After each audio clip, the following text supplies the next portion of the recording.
We are mucus-free. We are mucus-free. We are mucus-free. We are mucus-free.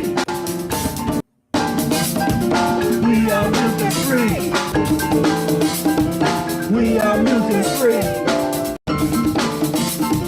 We are mucus-free.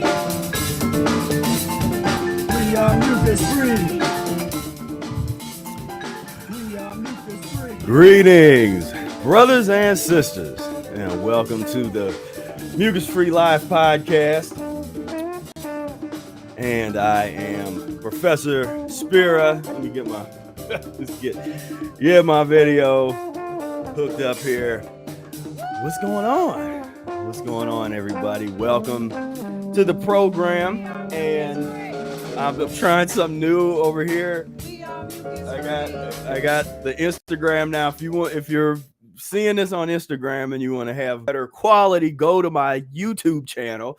You can find that in the bio of my Instagram account. But I'm trying something a little different here. I just got my phone up here looking at the screen. I don't know if that is the best way to do it or if I should just have it facing me. But anyway, we're always trying new things here at Mucus-free Life.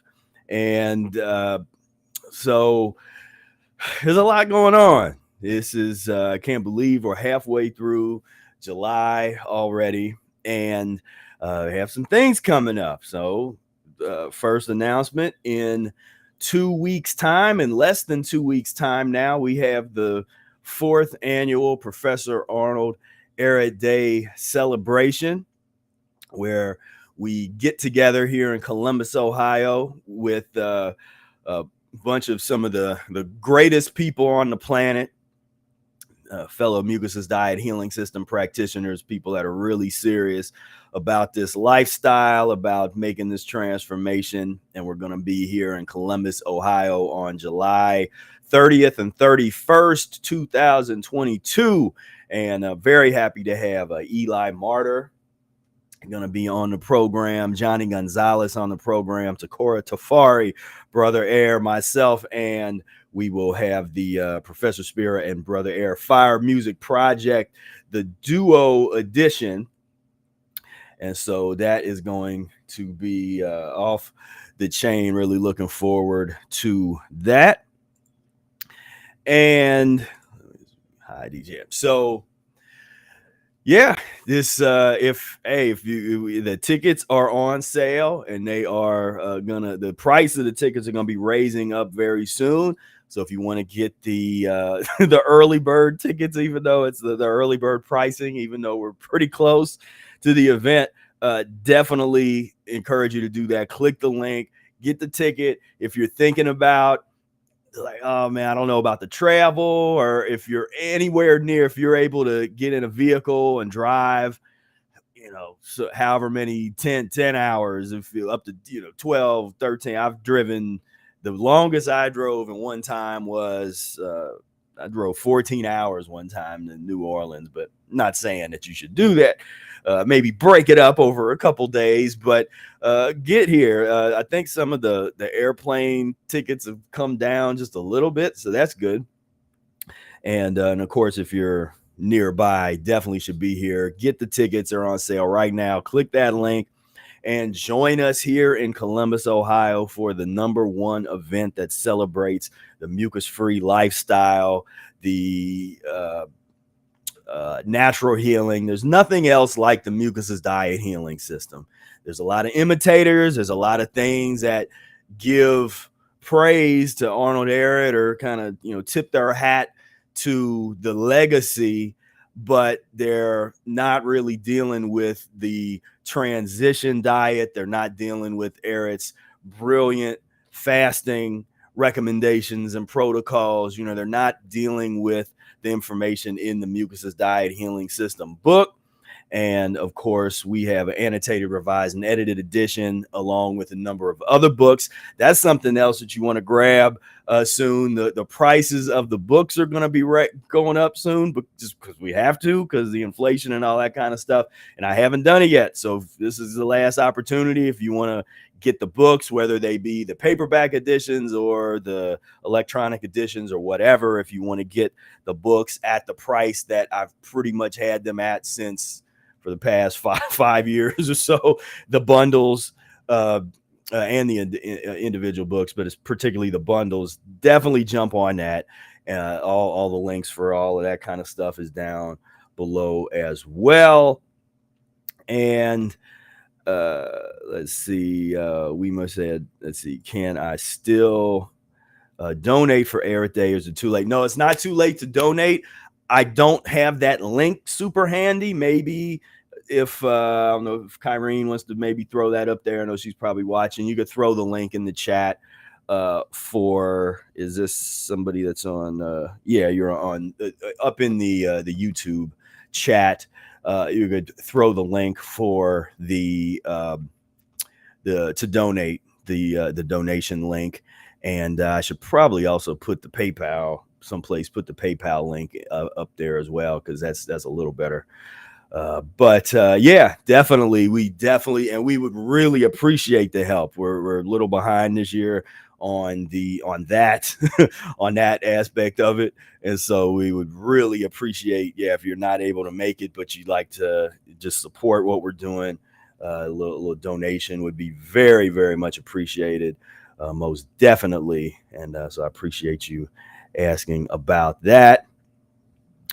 And another thing I want to announce is the date on that's wrong on this particular image, but back by popular demand. So this will be June 19th. So ignore this May 31st, because there was a lot of people that couldn't make it on the 31st. I've gotten a lot of emails asking if we could maybe do it again. And so we're going to do it again, at least just one more time. And in 2 days on Tuesday, sign up. The link is all over the place down below in the chat. Sign up and come join us, talking about all the things that I can no longer talk about on these platforms. I have been in threat of being deplatformed and being thrown off of YouTube for censorship, for saying things that have been proven to be true, that have come out later and been true, things that, you know, there's no conspiracy theory over here, just straight calling it how I see it. And opinion is something that is being challenged right now on YouTube. I got my YouTube warning. I had to take down about 25 videos, and they were 25 of some of my favorite videos that I think were some of the best videos. They are available on my what's the name of that platform? I don't even go over the Odyssey. Odyssey. I also have the other one, but I don't go on there too often, but everything automatically uploads there when I upload to YouTube. But so those, you can find those, and eventually I'm going to make a blog post that's going to have all of those banned videos available on one post, so that folks can just go see it. And let's see what's going on over here.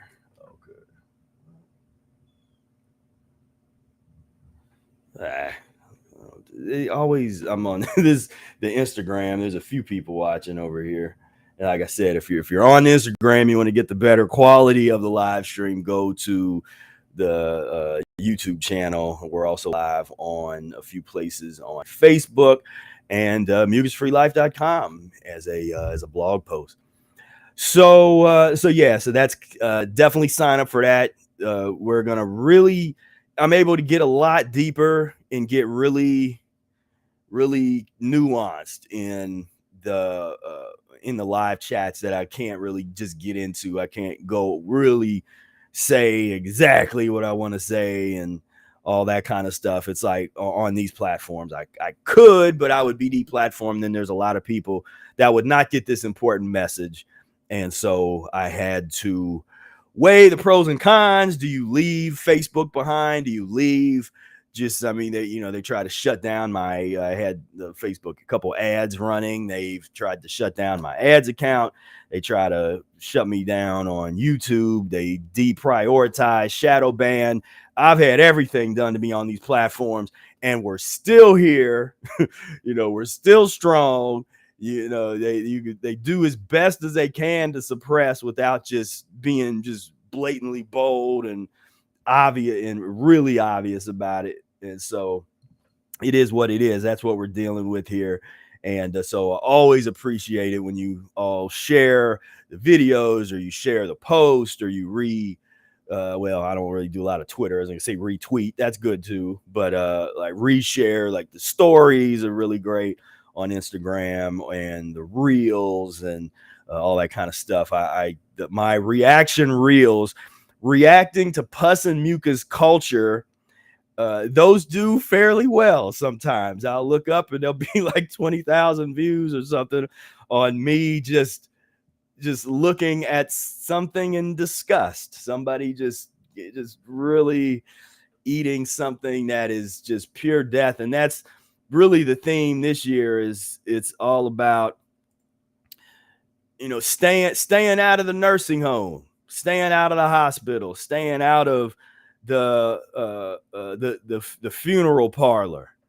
People got to take that seriously. We're in a situation where folks are not taking that serious at all. They're just not taking diet, and they think it's a game. They think that just messing around, or we're playing games, that it's all just fun. It's just, we're having fun. We're, going and I'm eating my barbecue, doing it. I was just at the gym, and up on the TV screens, they had just the worst food in the world. These food programs, the Food Channel, Man versus Food, where it's just a show about gluttony, where gluttony is just praised. And some other show on another, it was like some infomer, I don't know what it was, but they were it was like this ode to pizza, some ancient pizza pizzeria somewhere, that they were just doing this, like the behind the scenes of this pizzeria. How do they do it? Showing them how to make this all, and then people just looking horrible, just eating and then talking about how there's so much pride and all this kind of stuff. That's what we need to be doing more of. And we're trying, and it's hard when we don't have the resources.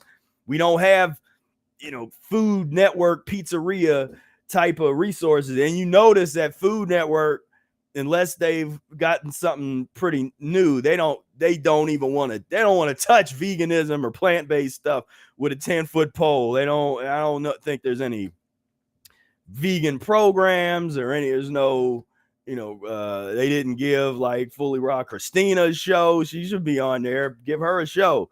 And I mean, they would never give us any kind of show on there, but like that, more mainstream kind of thing. But no, they don't want nothing, none of that, nothing at all. If you're not killing animals and drinking rotten fermented things, and they don't, you don't get a chance to be on that kind of environment. So it is what it is. But we're over here trying to, as Brother Ehret says, stay on our post and really take things to the next level in the environment that's just really tough. This is a tough environment to be doing what we're trying to do. Trying to introduce not just the new diet. It's like a new lifestyle, a whole different culture, and it's different from all these other vegan things out here, these other plant-based things or vegetarian thing. It's like, this is a movement, and there's enough distinguishing characteristics that makes it very different, but it also makes it so much harder to get folks on board, because you're literally building the foundation of something brand new when you're talking about the mucus-free lifestyle and just that level of consciousness, because it's different from raw foodism. It's different from like a fruitarian concept or veganism or plant-based or any of those things. Is totally different from that. And that's why we say we're not an ism. The terminology that I prefer, that I like, is practitioner.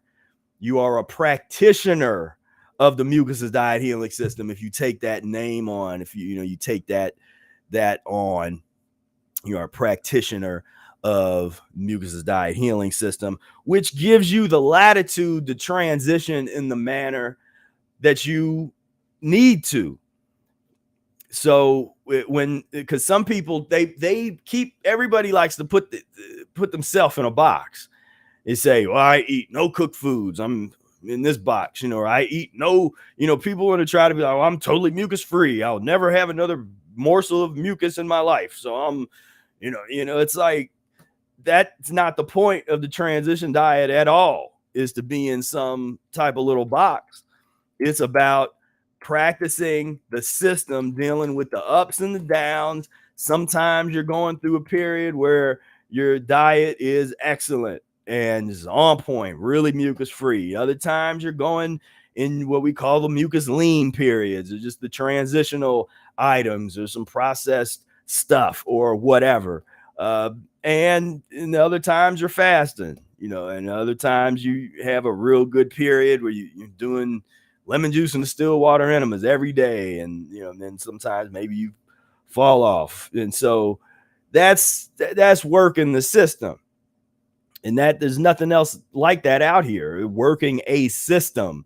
There are foodless diets, what I call foodless diets, where it's like they issue you a foods list and you're supposed to just eat everything that's on this list. That doesn't work, but people get into that. What food, what could I eat and not eat? And it's like, practice the system, and you change your physiology to get to the point where you are unable to eat the things that you're not supposed to be eating. That's the idea. Change your physiology. Fundamentally change your physiology. Do that by way of cleaning up your bloodstream. Do that by way of eating mucus-free foods. You're going to clean yourself up. We're always talking about cleanliness. See, that's always been ignored when they're doing their nutritional analysis and counting their calories and looking at their vitamins and their minerals. They don't look at how much toxic waste residue is this item going to leave behind. What's the mucus quotient? That's what I would like to see on the back of a box, instead of this calorie mess, which I'm about to make a video on the ignorance and insanity of the calorie theory very shortly. I already have the PowerPoint presentation created for it. But what would be a lot more useful would be, because the idea of the calorie is they weigh the ash after they put it in a calorie meter, and it burns it, and then the theory is that this ash is the weight of this ash is supposed to represent the amount of energy that this item would create for you. It's total medieval dumb. It's just a terrible, it has zero redeeming qualities. There's nothing redeeming about the calorie theories and the way, and they've only been used for, we're talking 120 years, 110 years, and they're silly. Just the whole thing. So I won't even get into that now. I'm gonna do a whole video on that. But it's just, it's so annoying. But what would be better would be like a mucus quotient, where we figure out, and we get a couple scientists in the room, and they'll be able to, the mucus-free scientists, and they'll quickly be able to tell you how we can determine the amount of mucus residue. Like, okay, here, take a piece of bread, a piece of white bread. If that is put into the body, how much mucus residue will that leave behind, or could that leave behind? Just something, just that would just be more helpful. It's not, you're not going to come up with a perfect quotient, because it's going to be a little different in each person's body, but that would make more sense than this insane calorie mess that's just like kids in a sandbox playing games. It's just such a waste of time. And people try to, they put their whole life on, calorie theory, just get enough calories, get your calories from this, get these calories, do that. It's like, or ignore that entire stupid, false theory and get into something better, but that's is what it is. And see, we got a question on the floor. Knowing American opulence, we could ask, what would this cause obstruction in the system? Or if you're talking about, the eating of pus and mucus forming foods. And so that's what we're here to talk about today. Avoid ending up in a body bag. Avoid ending up in a body bag. Do not eat these foods ever again. And so we're going to just get into some foods. I probably ought to have some of you in the chat name some foods. And let me see. What are they? They got all this stupid extra stuff. So, all right, what's up, everybody on the Instagram? So you'll have to tell me how this does. But so yeah, we got the first one here, meat. Very true. And we're going to get more specific. So the first one we're going to talk about here today will be the ever American, by way of Germany, the Frankfurter / hot dog.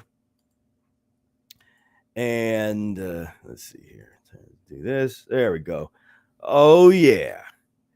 Now this stuff, this is just cancer on a plate.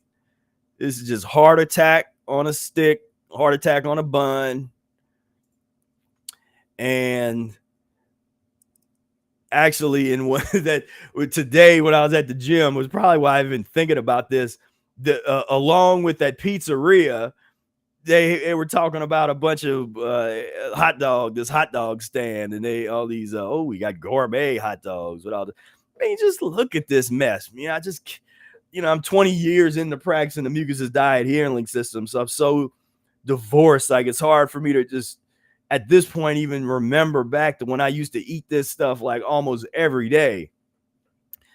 I mean, this would be like this, just straight it's poisonous to everybody, but the cleaner you are, the quicker the poisonous response happens, to the point where you could be in danger of eating. Like, if I was to eat something like this, I'd be deathly ill and potentially could kill me.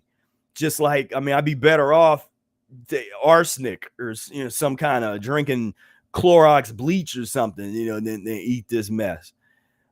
Just pure garbage. And so you want to talk about obstruction. So just imagine this.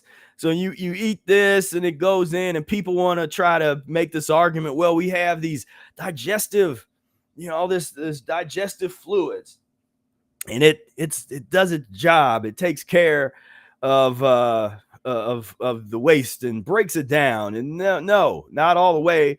It's going to break down a little bit, but there ends up being this residue, this slimy, acidic residue that is uneliminated and remains uneliminated through the intestines and the colon. And over time, that stuff builds up and turns into this incredible acidic waste and this slimy waste that just gets more and more toxic over time.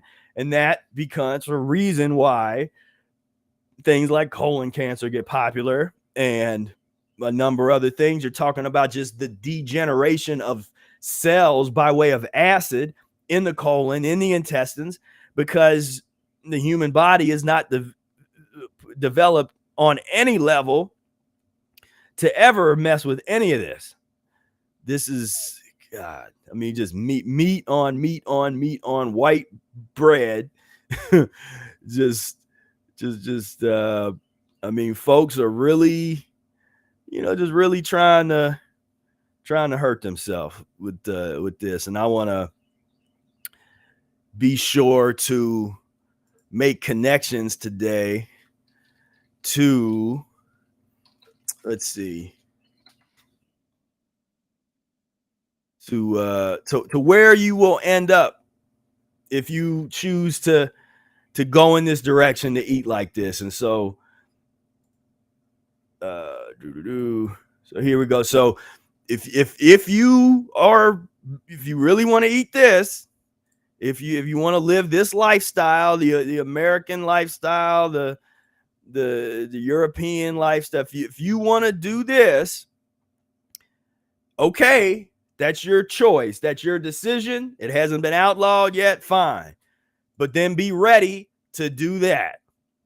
And don't tell me that this is inevitable. Don't tell me that everybody has to degenerate in age and we're all gonna, that this is normal, that we're all gonna end up in this kind of state, because that's historically and culturally. Go find some of the historical cultures. There's been books written on it, all the China studies and all this kind of stuff. But you can get deep enough into studying the things that fell through the cracks in the history of Africa, South America. There's peoples. Not everybody ate like this. This is a European thing over the past, several hundred years. This isn't, and then just got crazy over the, in recent years. But this isn't the reality for all peoples around the world. This is a European heritage, to a large extent, and there's others, but this version of it, the wheelchair version, there's plenty of people that, they first of all, you go back far enough in Africa, they didn't know that, because the Europeans could care less about these Africans that they were coming in to enslave and to murder and rape. So they could show up and see people that look like they're in their 30s or 40s. For all they know, these people could have been 130 years old or 200 years old. They wouldn't have known because they didn't want to ask. They just wanted to take and rape. That was it. And so that's just a discussion about the whole problematic history that has to be totally reanalyzed. But this is where this goes. You go from this, so you live this lifestyle, and I feel like this, because they don't show us this since we've been growing up on Sesame Street and all of the children's programming. We're oriented to that this is normal, that this is all American fun. You go to the baseball game and you have a hot dog with your dad, and you do that that's been normalized. Nobody's making this connection. What I'm talking about now should be on real child programming, on the kind of programming that would be shown to children. There needs to be a connection made between the eating of this filth and where that takes you, where that lands you, and to let people know that this is not normal. You don't have to end up here. And believe me, I got family members that are fighting to get out of this kind of situation. And hey, some people enjoy, and some people enjoy this lifestyle, and it's fine. And this isn't like an ageism. I'm trying to talk bad about the elders. That's the opposite of that, because I know elders that are older than the people here that have more vitality than me, and people they're here, they're out here, but they don't have YouTube channels. They don't care about everybody seeing them and being popular. They feel so good. Could you imagine feeling so good in your body that you don't feel like you have to tell everybody? You just live your life feeling great all the time. Like, could you imagine that? Like, no, people have to put on that fake TikTok, Instagram, Facebook reality where they, smile real quick and hit the post button, and then, go back to that depression behind the scenes, and that kind of thing. And I'm saying, what are they eating in here? They're not feeding these folks fruits and green leafy vegetables in most of these nursing homes. that's not it. That's not what's going on. They're feeding them stuff like this. And even worse versions of this would even be a good version for the nursing home food. And so that has to be something that we just drill. That's just drilled in to folks, like this connection, making the connection from the choice, because like the choice is yours. How your next decades of your life is going to end up in terms of your health is determined right now by the choice you make today on what you put into your body. That's it. And so, good luck with your decision making, because get rid of that. On Instagram, you didn't see anything there, but yeah, so that's the first one on the list. Hot dog. And it says, let's see, we got someone mentioned gelatin, Jello and gummy bears and all that garbage. Yeah, that's just garbage, most definitely. And let's see, he says my son likes him and he knows it will make him sick. Yeah, that's rough. We gotta really get people out of eating this mess, this absolute mess. So the next one on the docket is, let's see,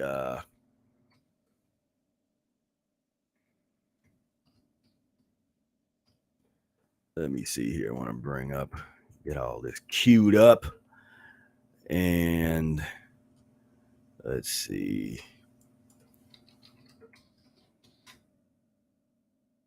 All right, so the next one we're going to talk about is your favorite and mine, the pizza. Oh boy. This is, I don't know if it gets too much worse than this, but you're taking white bread that's soft and soggy usually, and then you put aged pus, better known, cooked aged pus by way of cheese. Then you put feces ridden, decaying tissue cooked in by way of some kind of meat topping. Pepperoni is still probably the most popular.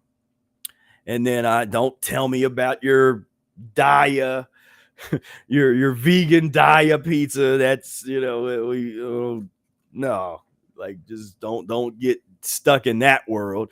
If you have it as part of your transition, okay, don't be there too long. Keep it moving. You don't want to be in that situation for a long time. But yeah, this is ugh. And I used to, man, I slammed this stuff. I could eat a whole large pizza by myself a couple times a week.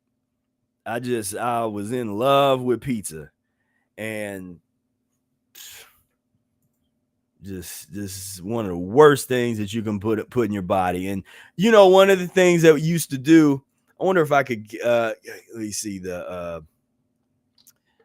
let me see if they have the Pizza Hut grease. Let me see if that's a thing.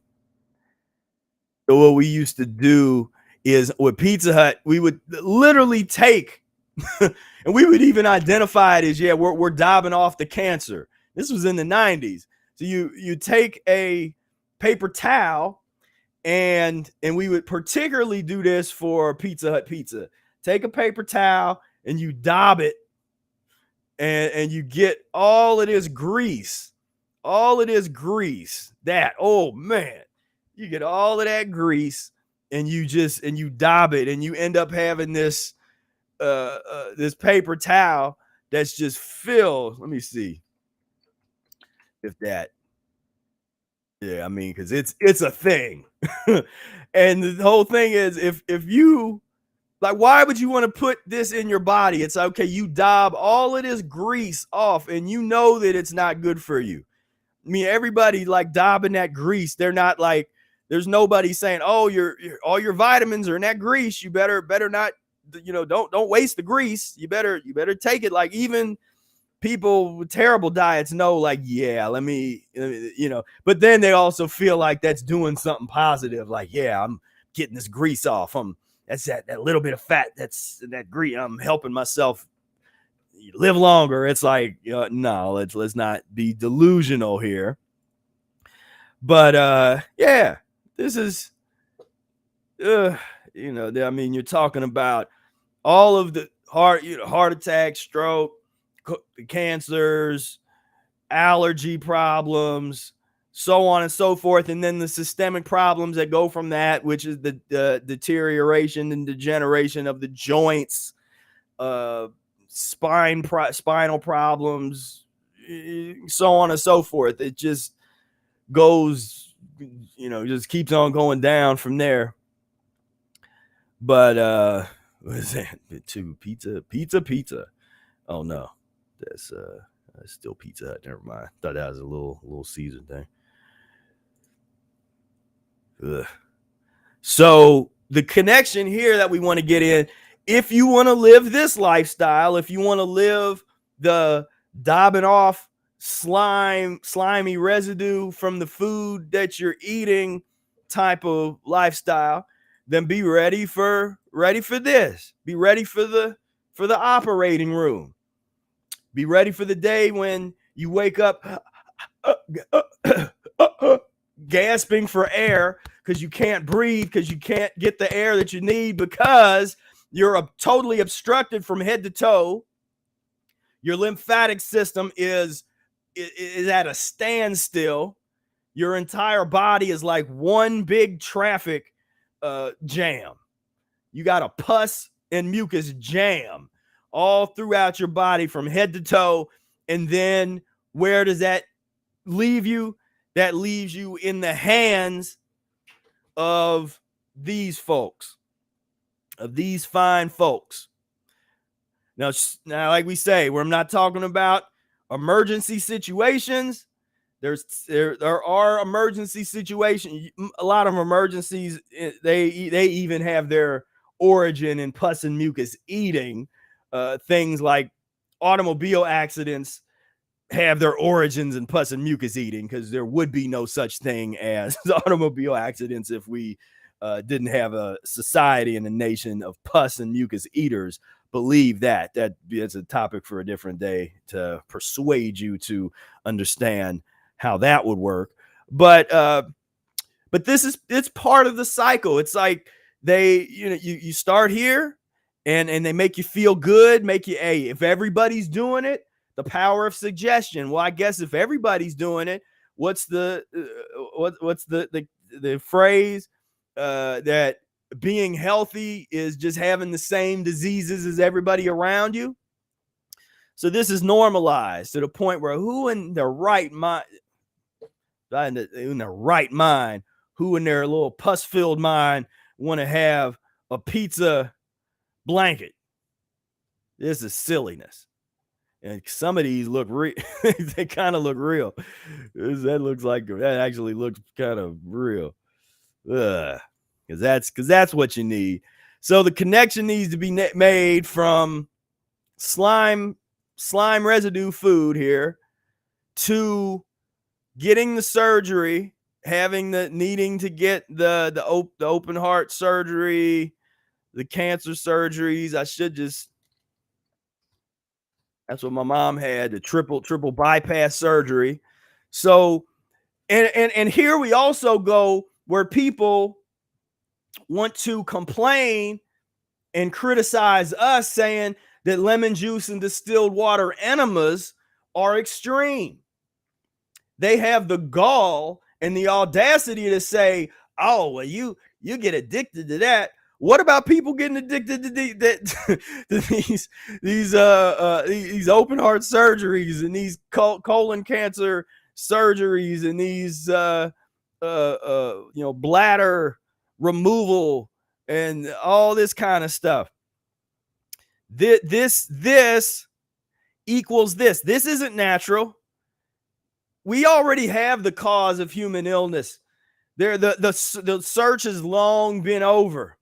And if you're still thinking that we're going to find something else out, the secret to human illness and disease, we're going to figure it out. Because heaven forfend, some guy on YouTube tells you what the foundation of human illness is. That can't be real. What kind of, but I'm gonna wait for Dr. Fauci and them to give you the green light to that they figured it out. They have the drugs for you. They have the stem cells once they can monetize that properly, and they're feeding you the stem cells, and they're giving you all the stuff. I can't say the V word. I don't want to get messed up again, but you know what I'm thinking. So if you want to, go from this, here's part of the system. So they don't outlaw this. This is cool. So all right, so this is acceptable. So you go from this, then eventually you're gonna need this. Get your little open heart surgery, and that's okay. They'll say we're creating jobs. This you're helping the economy by paying $200,000 for these fine people. What you want to do something to help them so that they don't have their job.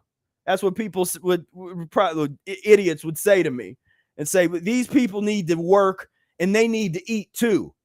So you got surgeons which is another, that'd be great. You'd be like, well, go to the pizzeria and be like, oh, what, you got a doctor outfit on or something. They got scrubs and be like, oh, so what do you do? I'm a surgeon, as they're dabbing the slime off the top of their pizza. And then they're about to go in and do some surgery after they ate some pizza. But that's what you give yourself over to. You give yourself over to that. You give yourself over to this reality. And then if you make it through this, and then, and you can, and believe me, and you want to eat this and then harm that, and then have a child, and it was genetics. It's just genetics. My baby got sick because it was genetics. We passed something down. Or were you eating this and being totally constipated and obstructed, and you pass that on to the child? And then when all is said and done, if you survive this, which a percentage of people don't, but if you survive this, then we have a nice warm bed for you here. When we have activities, we have a chair for you, and we have it. It's all hooked up. The system is hooked up. And it's a system that you did not create for yourself. It's a story that you did not have any control over. So it's like you are living the life of a script that somebody else wrote. And if you like it, that's fine. But if you're like me, and I'm a freedom fighter for physiological liberation, which I think is the liberation of the 21st century. Physiological liberation is all that we should be worried about and thinking about, in my opinion. And we live in a time in history. I just been watching all these history of food videos on YouTube. And we live in a time when even though we can complain about the quality of the fruit and the vegetables that we have in our stores and that kind of stuff, and we know that we need to transition toward growing it, there's no time in history where we have been able to have more access to the fruits and the fresh fruits and the vegetables that we need to use to heal. That we had something like the nature, along with maybe a few humans, helped to invent the lemon. That and so people try to look at that like, oh, that's hybrid. That's can't do that. Instead of looking at that as a miracle. If you believe in that, if you believe in blessings, that was a blessing. However it came, whatever the circumstance, they don't know, but whatever the circumstances were that turned, that little bitter lemon thing and whatever, and that came together to form the lemon, that is allowing us to do the kind of cleansing that we could only do in the year 2021, 2022, that you couldn't do in 1800 or 1700 or the year 10. See, this is what makes this time remarkable. Not that the level of degeneration is at just such an all-time high that boggles the mind, and the level of consciousness for a number of people is hitting the septic tank levels of consciousness. But for those of us that's plugged in here, for those of us that got the memo, this is a beautiful time.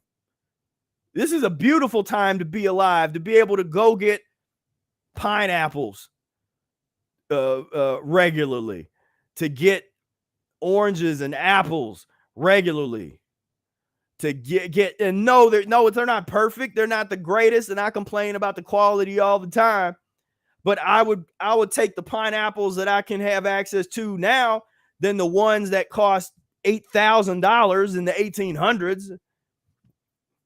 So we got to see that. We got to understand that necessity is the mother of invention, and this level of sickness, because of this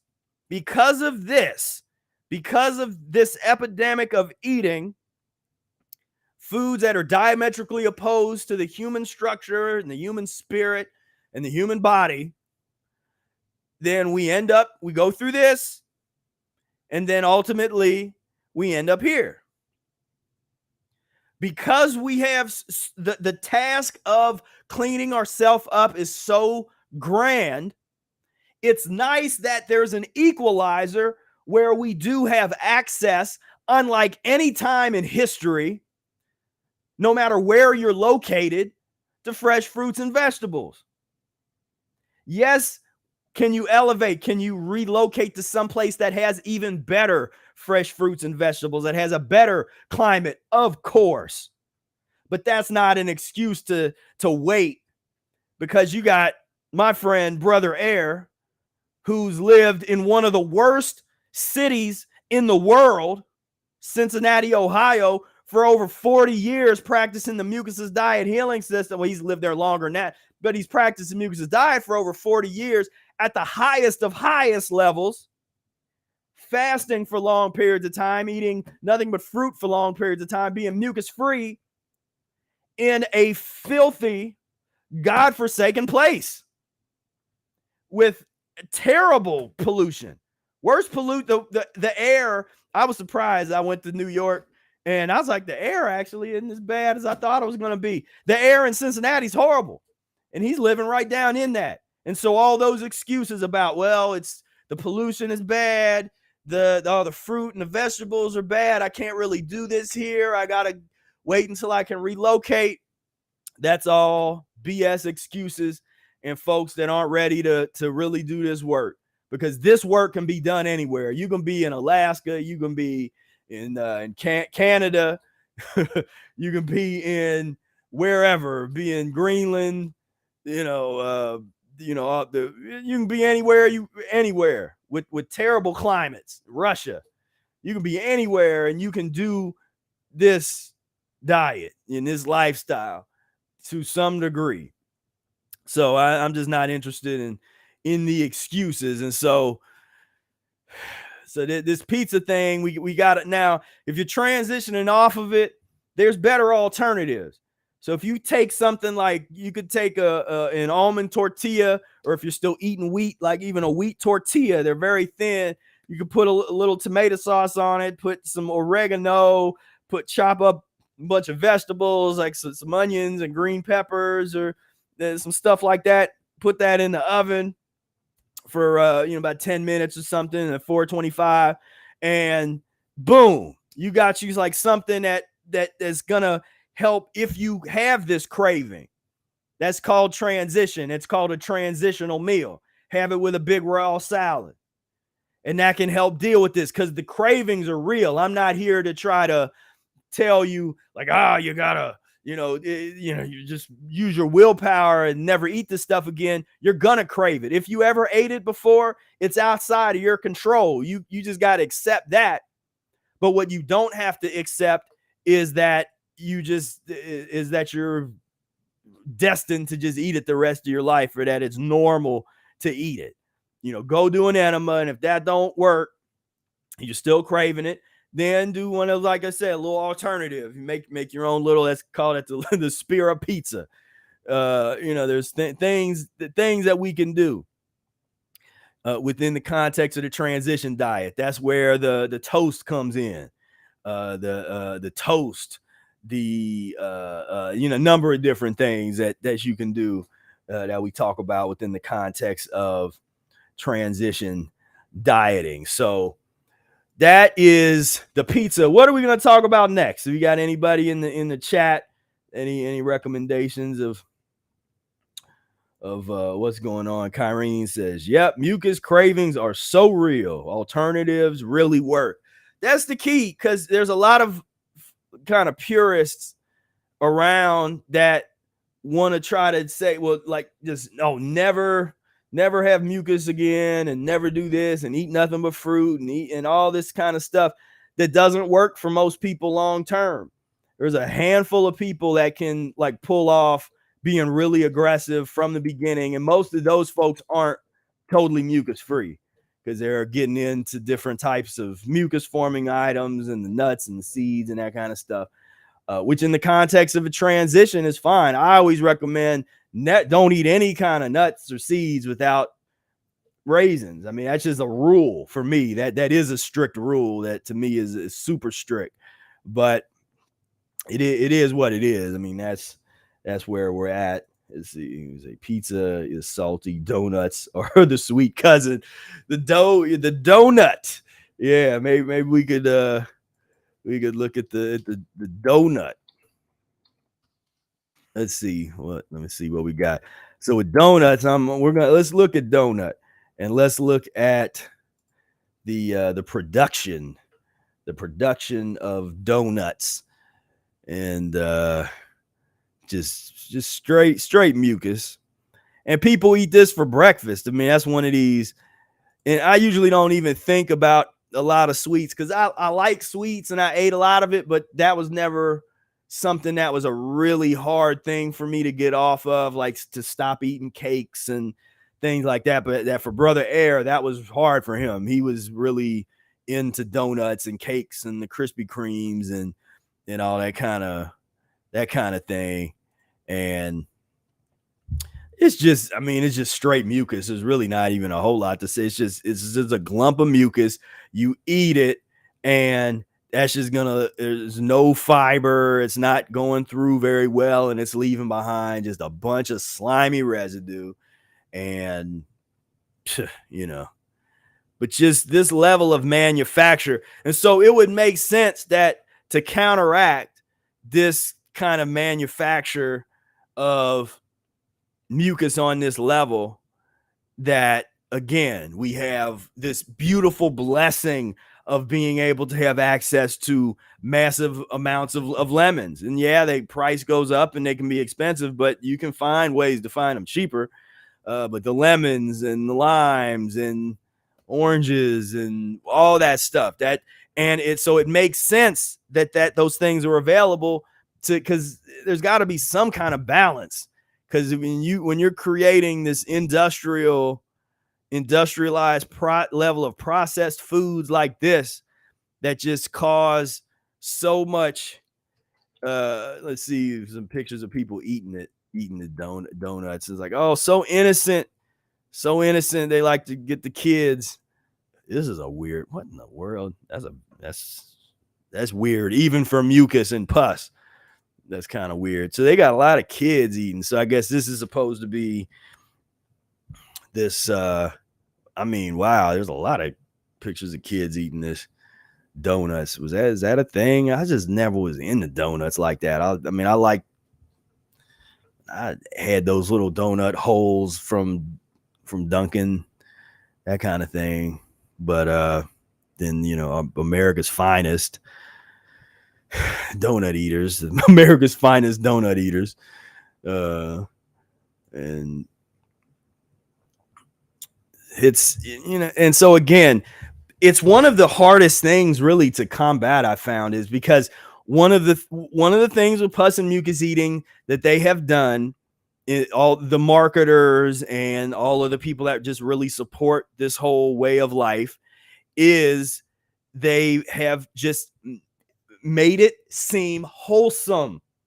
They've taken something that lands you here, that causes all kinds of issues, but they make it wholesome because they try to put a bunch of kids, pus and mucus eating, and like, oh, it's cute and wholesome.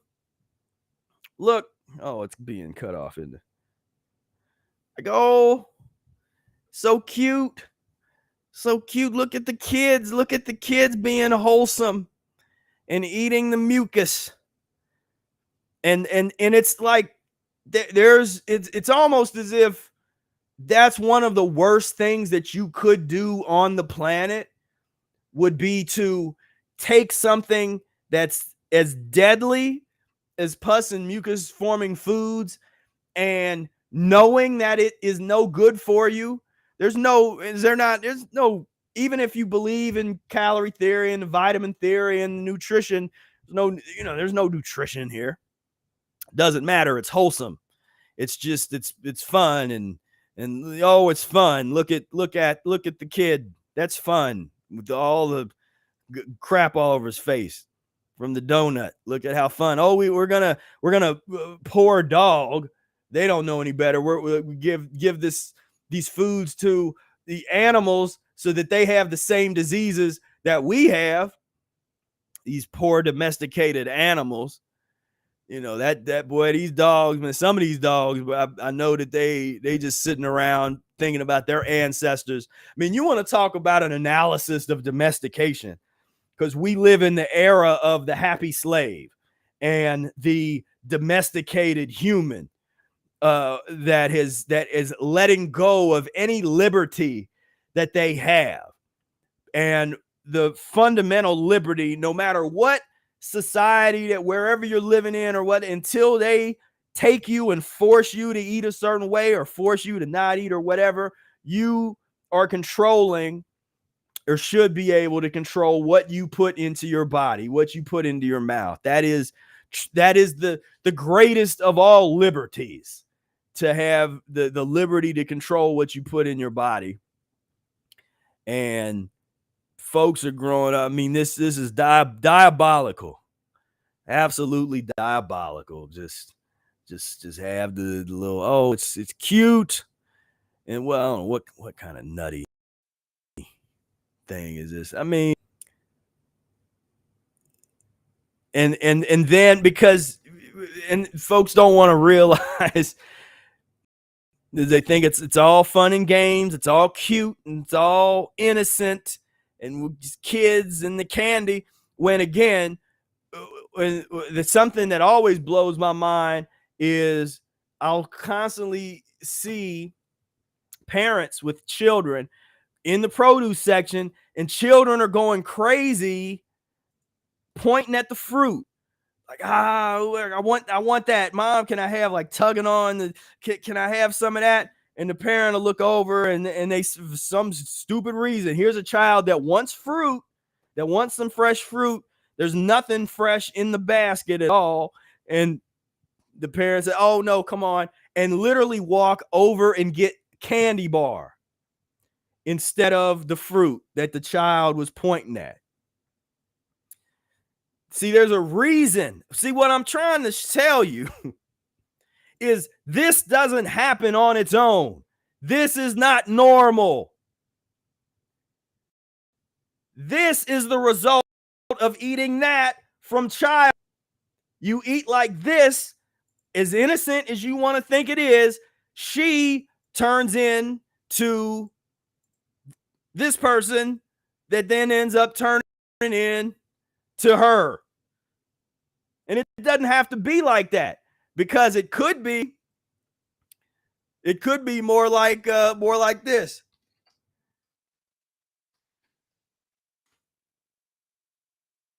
You could be in your 70s and look like Chef Babette, who was one of our speakers last year at the Ehret Day celebration. Because believe me, some of the people, there's a number, some of these folks are 80 years old. Some of these people in their 70s right here. Some of these people in this picture right here are the same age as this woman right here in this picture.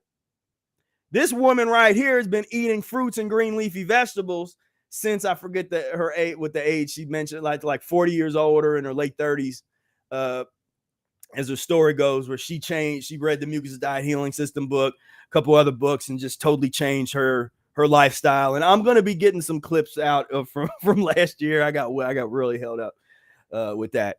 But yeah, so she's in her 70s, and you can go on her Instagram, and she does amazing workouts. She's doing all these things, and she's like lifting weights and doing these body kind of workouts and this kind of stuff.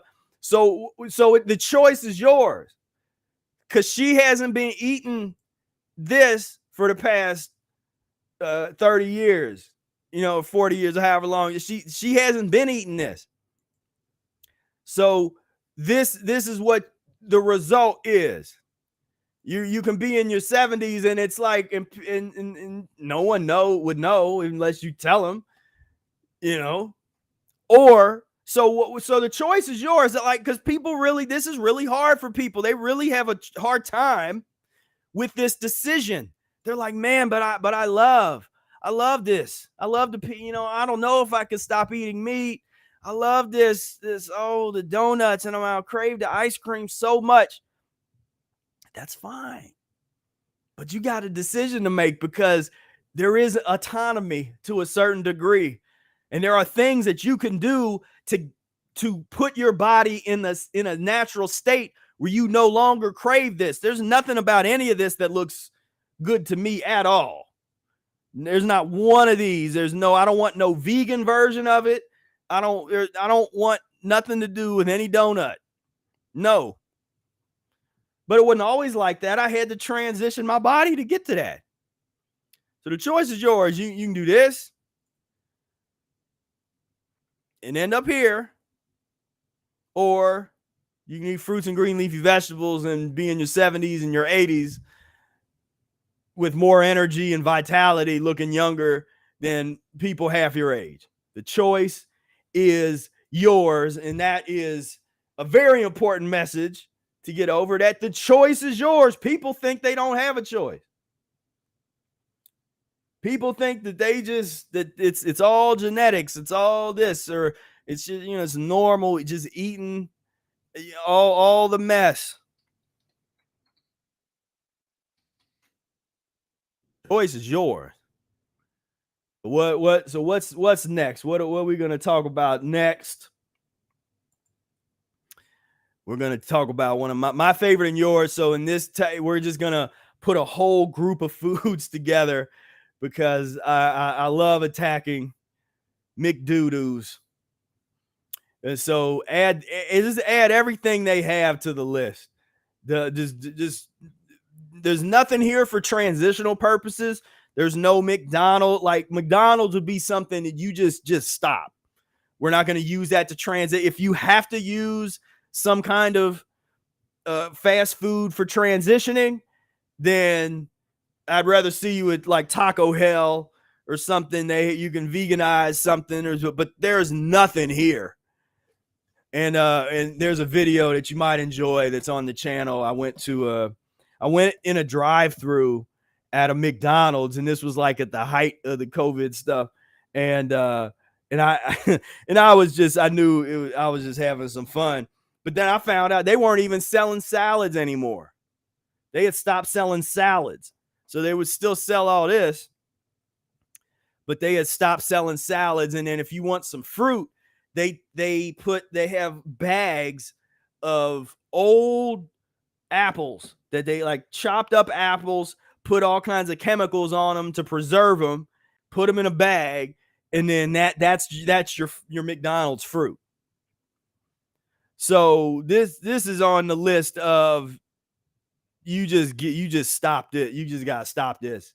And if you have a craving for this, go do a lemon juice and distilled water enema. And I saw someone was asking about enema in a chat or not on the Instagram. And so I got a video. If you go to my YouTube channel, look up lemon juice enema, and we have a how-to video that's very comprehensive on how to do a lemon juice and distilled water enema. And you're going to want to do that. And also, like I said, but earlier, we got a free event where I'm going to talk about a lot of that kind of stuff, how you eliminate the mucoid plaque, how you eliminate the poison. Again, ignore this May 31st by popular demand. We're doing it on the 19th, and was it 2 days, and on Tuesday, July 19th, we're going to do the remove mucoid plaque. Is also a different title. I should upload the new one. But remove mucoid plaque, burn fat, and create godlike immunity eating mucus-free. Free event. The link to that is down below. Check that out. But here we go again. Like I have to do it again, so you know, so we can go from this, go from, you know, we're having fun. We're having fun here. It's just all American goodness. Come, please, veggie burgers at McDonald's, please leave all that mess alone. So, and here's our friend, our good friend Nick Ocado. I did a video on him before. So we're gonna go from this again. We'll end up back here again, getting the double bypass surgery. I mean, I'm really imagine that, like, they have to like cut you open, take a thing, open up your chest, and then take instruments and go and dig around, and then if they have to remove some plaquing or whatever they do in there, and cut things up and bypass and just all the surgery things that they do. Then they gotta put you back together. They put some clamps on you, staple you together, these big old staples, and then send you to the hospital room to sit and hang out for a while. Oh, here we go. Yeah. My mom, like I said, I went through this. Saw with my mom, triple bypass surgery. And then it's like, had that big old wound. So we just cut right here. So you mean to tell me if a lemon juice and distilled water enema could help you avoid this, that would be more, oh, you can't see it, that would be more extreme. A little lemon juice just to loosen up all the slime that was created when you ate all this years ago. You put a little lemon juice and some water together, you put it up your colon, loosen that up so that the acids don't destroy your cells, so that you don't end up with the cancer, so that you don't end up with systemic acidosis all through your body, eating away at other organs and glands and creating all the imbalances that people blame nutrition on, when it's your obstruction and your constipation creating the imbalances, creating the pain and the suffering and the allergies and the pain in your stomach and this and that. It's a crime that everybody doesn't know this. That should just be automatic connection between this and that. So we'll go that. So look at this. It's like we got so much deprogramming to do. See this, and then ends up here. Not here. You can't eat this and be in your 70s and 80s like that. This is your. I'm a fortune teller. Whoa. I can tell your future. I can look at what you're eating, and I can look at your skin, and I can tell you all about what's happening, where you're going, your likelihood of where this thing is gonna end up. I can tell you exactly what's happening. And I'm saying it doesn't have to be like this. This is a choice. Sickness is a choice in most cases. Sickness is a choice. At some point, it was a choice. Even if you pass disease down, you made a choice to do that by the way that you ate. And it's not your fault, because that was passed down to you from the way that your parents ate and your parents' parents and so on and so forth. So it's not a sit around and blame yourself and feel sorry for yourself kind of thing. It's just about a take responsibility and let's get to work thing. Take responsibility for the filth that you have put into your body and that your ancestors put, and do something about it. That's all. That's what it is. And so, and this is what I mean by we got work to do. Again, with the kids, Happy Meal. Nothing more diabolical than get them while they're young. They don't know any better. They have no clue. Get them while they're young. Get them while they're young. Absolutely diabolical.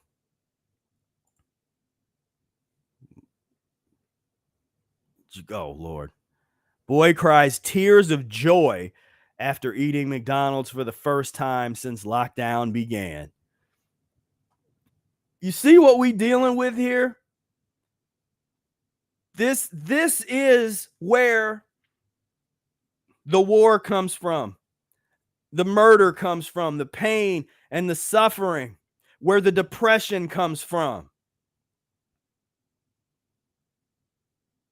Don't blame everything on genetics. It's not one bad apple that decided to go shoot up whatever. It's when you're eating like this from being really young. What's left to do? Some folks are going to eat like this and they'll grow up and they'll go get the factory job, or they'll do that kind of stuff. Some of these folks are going to eat like this and they're going to end up taking a machine gun into a school and blowing folks away, then turning the gun on themselves, or running at a bunch of cops and suicide by cops. You can't have it both ways. But if there's one thing that I make it my mission to dispel and take the veil off, is that there's anything innocent about any of this, that there's anything wholesome about any of this. This is evil. When you know what we know, and you know how easy it is to avoid chronic illness, if you can avoid it, like we can talk about healing later, because that if you're already there and you're in a condition where we need to heal, that's a different discussion. Right now, I'm talking about prevent, which no one likes to talk about. Because people don't care until they're sick already. But this is just straight evil. I'm sorry. Like I don't like, throw that word around.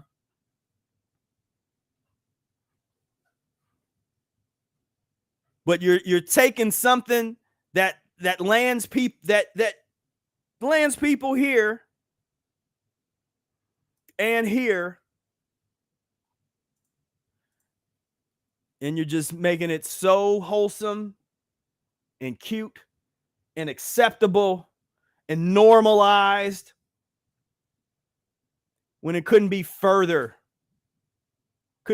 from that.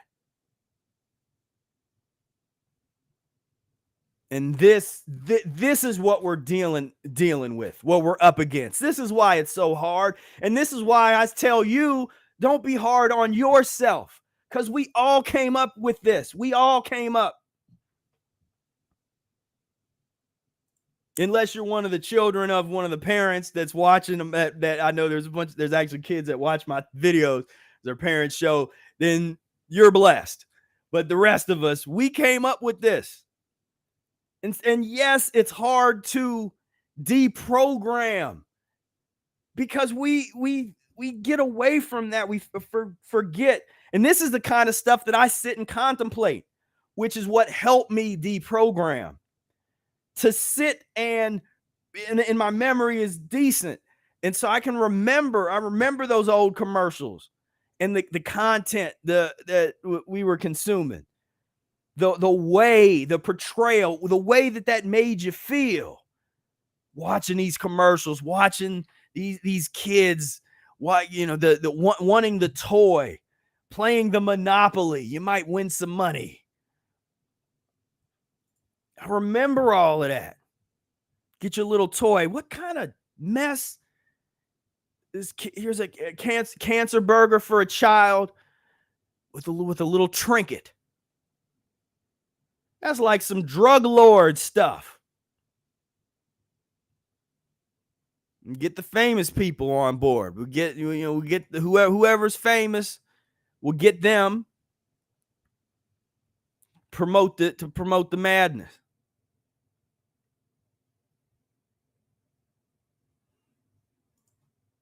And so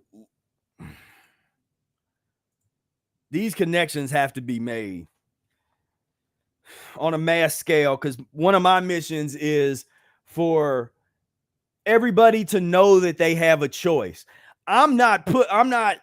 Believe me, I'm not getting it. You're not going to get everybody to stop eating the mess. But once somebody has, you've reconstructed their brain circuitry by whatever means necessary, however it happens, but they see something, they're exposed to something that changes that part in them to where they have a realization that they have control, that they have a realization that they can dictate the future of their health. They can dictate how fast they age. Once that's opened up, now they know that they have a choice. And now it's on them. Now we can't blame it on the brainwashing and the orientation and the marketing and all that, because the exposure has been there. Now they can resist and say, oh, no, that's crazy. I'm going to trust the science and trust Fauci and Biden. He's the picture of health in his old age and the leader of the great nation and all whatever lies that people want to tell themselves. But at least they had that opportunity. They had that chance to see that it didn't have to be. It didn't have to be like that. That you did have a choice, and that's that's all. That's what I'm trying to get to, is that choice, making sure you understand that learning how to control what you put in your mouth is everything. And whether I encourage you to get into the Mucusless Diet Healing System, but if it's something else, it's something else. But whatever it is, you have a choice. So if you want to play this game and you want to think that it's acceptable and that it's fun, and that makes me think of the next item up for bid. How about milk? What about that? And yet again, milk drinking, and what do we have? Children. Pictures of children trying to be cute and wholesome, drinking pus, drinking cow piss, homogenized, processed liquid that originally in its raw state was meant for a 120-pound baby cow. But some diabolical idiot was like, you know what? We could create enslavement camps for animals, take their milk on a mass scale, convince people that you need to drink this mess for nutritional purposes, and we'll make a lot of money. And that's exactly what they did. Their business plan, they did everything perfect on that level. Get people, there wasn't no get drinking milk with the cereal. I mean, that's new. That, thanks Kellogg for that. The cereal concept. Take little wheat, toasted wheat things, and add milk to it, and you're gonna drink that. You're gonna eat that in the morning. Ugh. But I don't know about that. Okay. And so again, leaving behind. Now watch this. What about the milk acne? Let's see. Let's do the before and after. And this isn't even really changing their diet. I'm talk about this a little bit on Tuesday. But we got all these people that just getting off of milk, and their skin gets better. The acne's going away. And so again, if you drink, let's go through it. Let's go through it again, because we gotta be repetitious with it to get it to stick. You drink this, then you end up here. Then your next stop will be here, the nursing home or the hospice facility. And then, ultimately we'll end up in this situation where your body, when we say what's the most important thing in your life? Some of these folks talk about protein. Just did a video on the idiocy of the protein theory. When you're laying there toward the end of life, after all of the surgeries, after all of the medications and the pills, that's a result from living like this, from drinking and eating things that cause constipation in the body that were never designed and meant for human consumption. Because of this, you end up here. And if you're lucky, you have a loved one there to hold your hand while you do what? You're trying to breathe. You're trying to breathe air. You're not trying to eat liver king. You're not trying to take B12 shots. You're not trying to drink Ensure and Slim Fast. You're not trying to smoke weed and eat donuts and McDonald's. At the very end, you are trying to breathe. Why can't you breathe? You can't breathe because your body is constipated from head to toe, acidic from head to toe. The acids are taking over. The pus and the mucus are taking over. Your lymphatic system hasn't moved properly in decades. And now your body is having trouble getting the oxygen that it needs to clean the blood enough to keep you alive.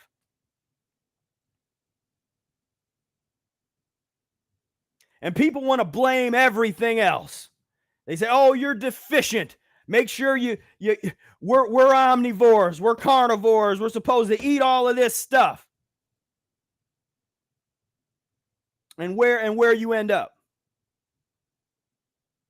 Gasping for what? Gasping for cheese bagel?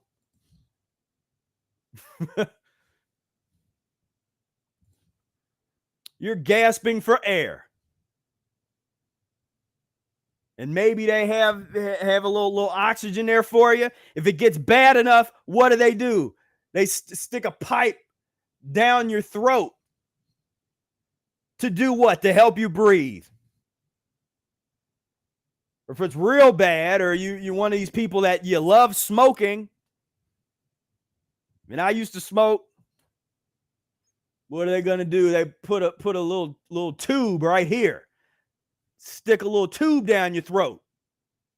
Help you breathe that way. All of this is preventable, ladies and gentlemen. That's the point. But as long as we have this lackadaisical, soft perspective about how respectable this is, how normal this is, that this is ever okay, as long as there's any bit of that left in one's consciousness, the inevitability of this reality is set in stone.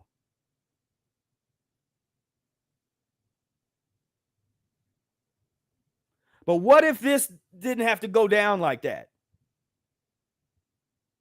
What if you could live as an elder, as elders have lived in cleaner nations and societies than us, where they don't end up in, it's not normal for them to end up in a wheelchair or end up in unable to move or walk or be immobile, where the last years of their life aren't pain and suffering and agony. I mean, can you imagine? Is that even possible? When you're coming from a reality of this, is it possible to imagine an ageless, that where you turn off the aging process to such an extent to where instead of looking like that, you're looking like that at the same age?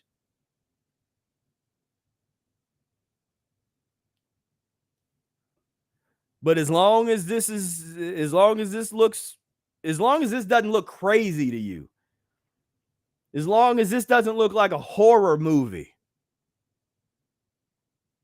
people say, "Oh yeah, you're so intense, and and these are just good people, and just people trying to just live their lives and be good."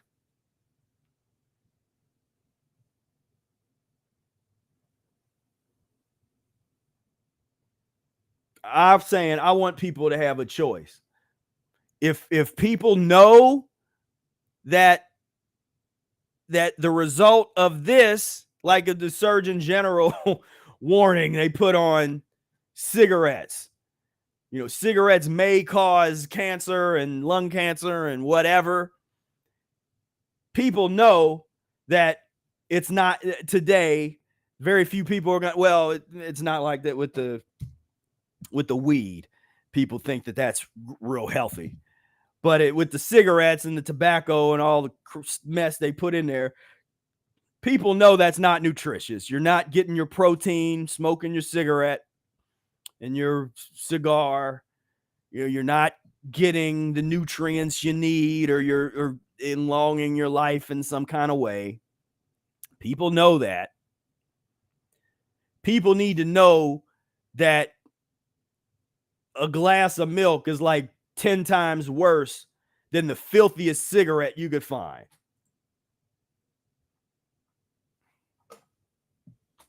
Yeah, I said it. Pus and mucus, and especially pus, is always going to be worse because it's the mother of all of it. You take the pus out of your diet and you clean yourself up. Tell me how much tobacco smoke you want to put in your lungs. You don't want to. There's no craving for that. You don't want that. You don't want tobacco smoke up in you after you clean yourself up.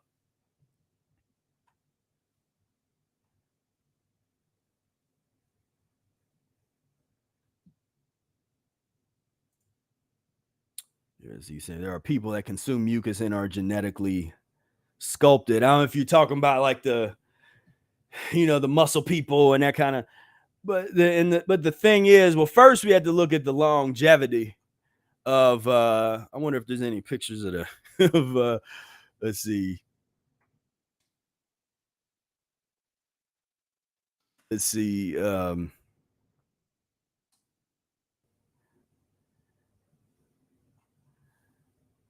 That wasn't great.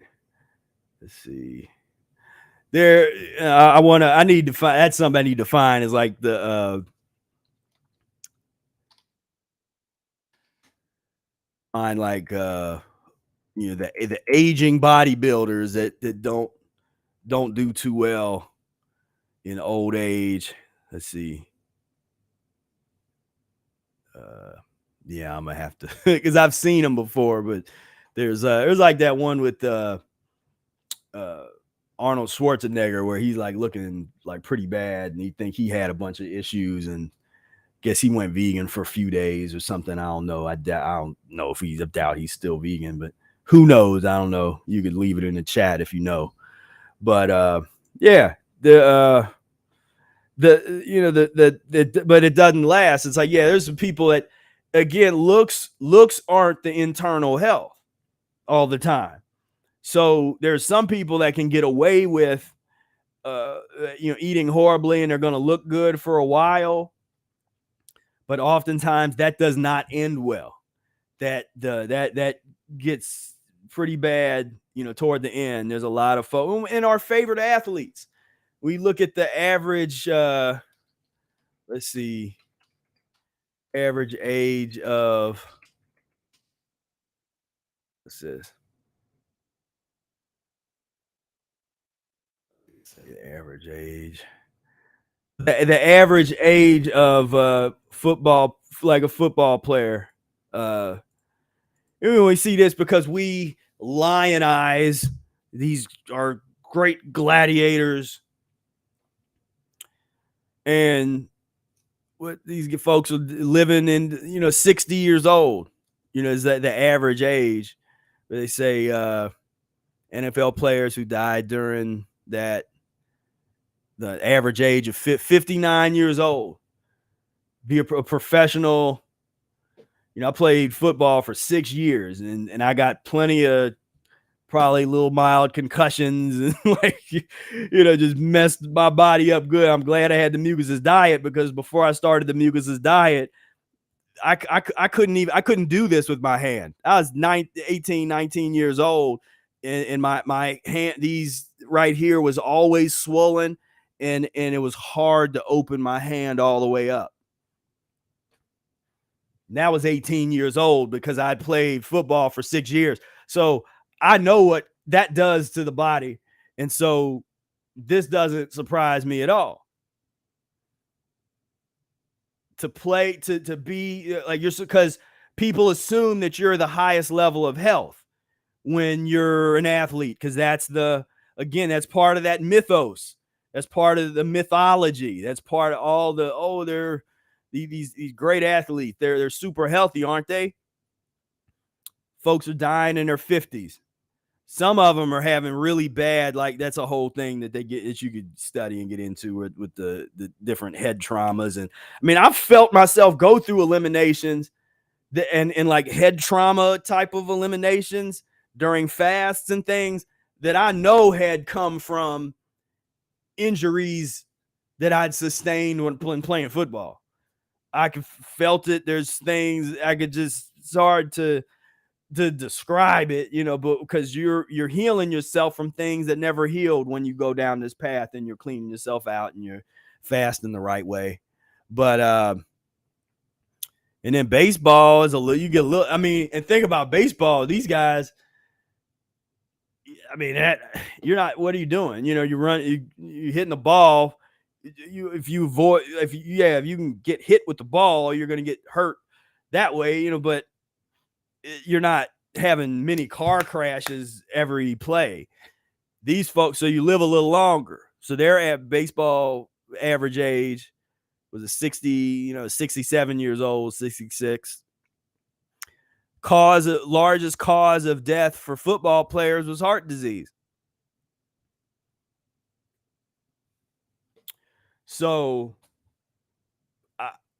I wouldn't be looking to the athletes as if they're, but because they have some physical attributes and physical talent for a fairly small period of their life. Like they said, if you get into the actual average age of a football player, they're, by the time you're 30 years old, if you get that far, like I read somewhere, like you play for like 4 years or something, and then you retire. Most of them are done, but definitely by the age of 30, there's not a whole lot of football players that's too much older than that. And it's it.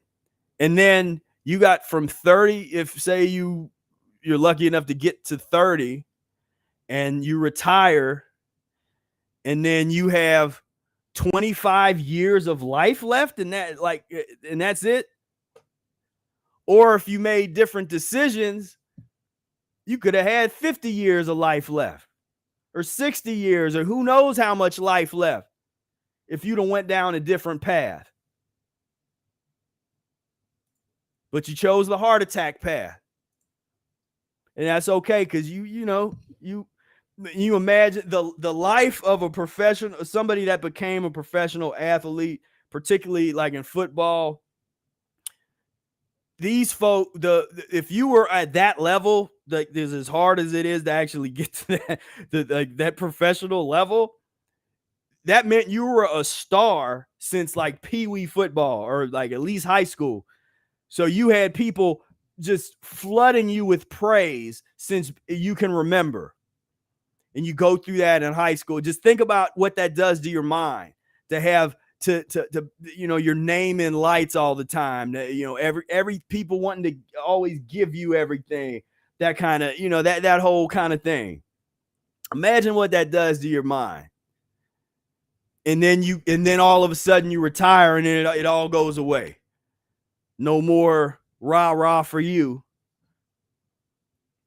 And then you start to have the chronic migraine headaches. You start to, and you have joint issues. You have the knee replacement surgeries, the shoulder surgeries, and all of that stuff that's normal. And then you end up with some heart disease, and maybe you get a triple bypass. Maybe you don't even get a chance to have surgery because you die of the heart attack. You're not able to survive through it. Is it worth it is the question. In the long run, was it worth it? Was it worth it if you could be a star? If you could be the object of everybody's affection, your ego stroked every day, people in love with you around the world. Is it worth it that you trade in longevity? I'd rather nobody know who I am and I be, by myself locked up in a cabin with some fruit and vegetables and an enema bag into my hundreds. I would take that over anybody knowing who I am in any kind of, and I couldn't say that 30 years when I was young. I wanted to be famous and entertainer and famous musician and go on tour and, and do all that kind of stuff. That might still happen, but now we're bringing the message of the Mucusless Diet Healing System with us. But back then, it was an ego thing. You want to be famous for the ego. And I thought about that a lot when, because growing up, I was a huge Michael Jackson fan. And you can find videos of me dancing to Billie Jean and doing the moonwalk and this kind of stuff. And was this huge Michael Jackson fan. And, Michael died, what was he, 50 or 54 or whatever he was when he passed away, the propofol thing. And, so you had this tortured life, a situation where when you're on stage, it's orgasmic, just the love, the adulation, the screaming, just every bit of your ego is just massage, just like taking your ego and just massage. It's like a 24-hour massage of the ego constantly. And you're just in, you're in bliss on that. But then all of a sudden that's empty and you start feeling depressed. And then you start to see where and I've watched a lot of these like stories of famous people and the rise and fall of people and the, true Hollywood story and what's the music one, behind the scenes, or where are they now, and all that kind of stuff. And for it is it worth it for that glory of the moment, that moment of bliss, of everybody screaming your name, of everybody reaching out, trying to touch your garment, trying to treat you like God, but you die like I was gonna say a beggar, a sick person, you die like not like a king, is it worth it is the question. And that's something I've pondered over the years a lot, because I come from, like I said, I came from wanting that at one time in my life, wanting to just seeing those videos, especially of Michael Jackson, and just people just screaming at him and just and trying to touch him and all this kind of stuff. And and people crying. You got grown men in the audience crying. This dude's on stage like doing. There's people in the audience crying. Like, what is this? That messed with me when I was young. I'm like, what the hell is this? What do I got to do that? That's what I wanted. And I got a taste of that when I was in 4th grade. And that's the video that's up. You can find it way deep on the channel somewhere.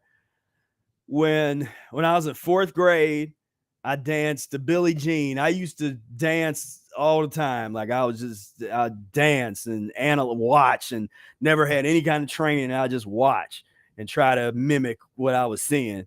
And I did Billie Jean in the talent show at my elementary school.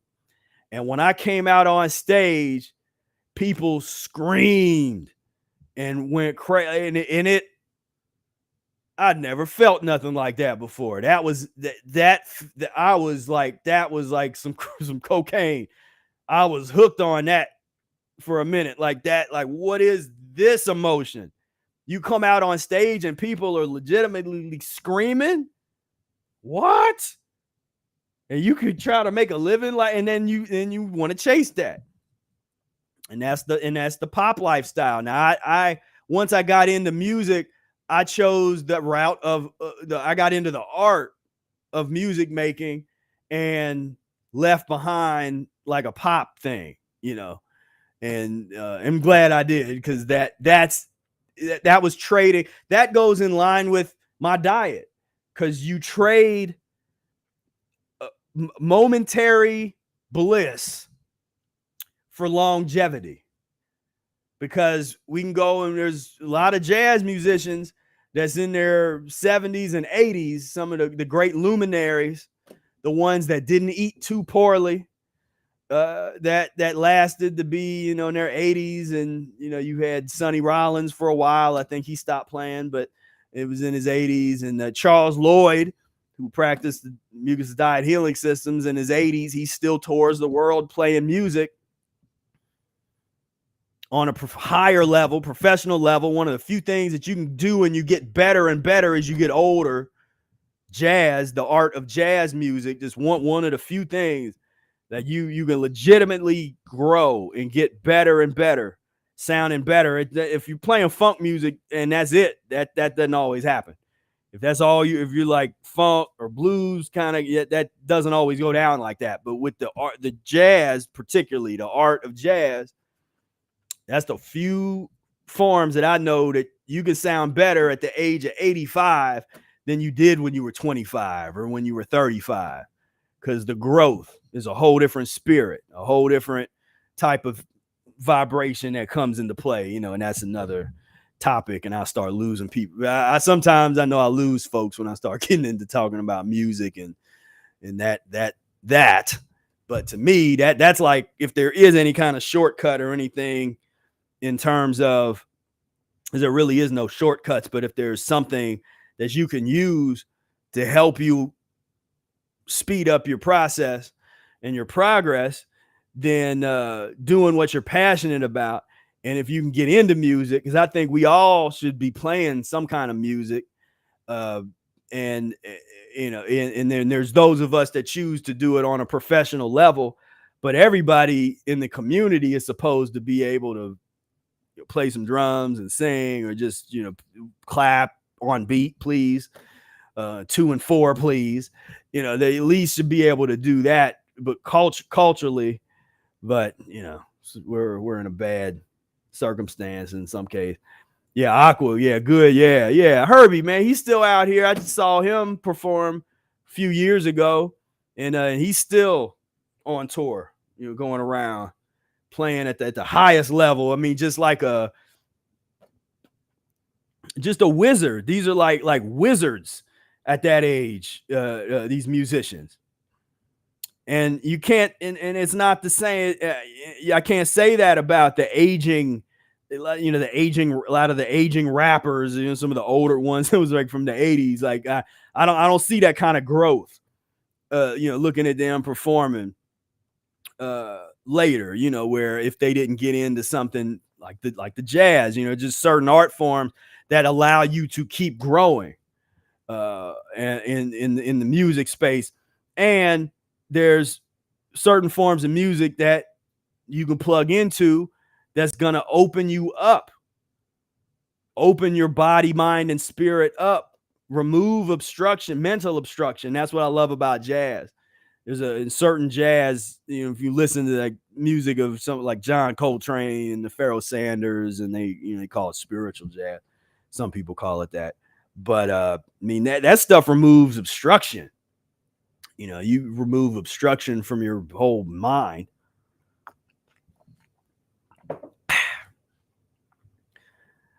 And so, yeah. So the choice is yours. What are you, what are you going to do? What are you going to do?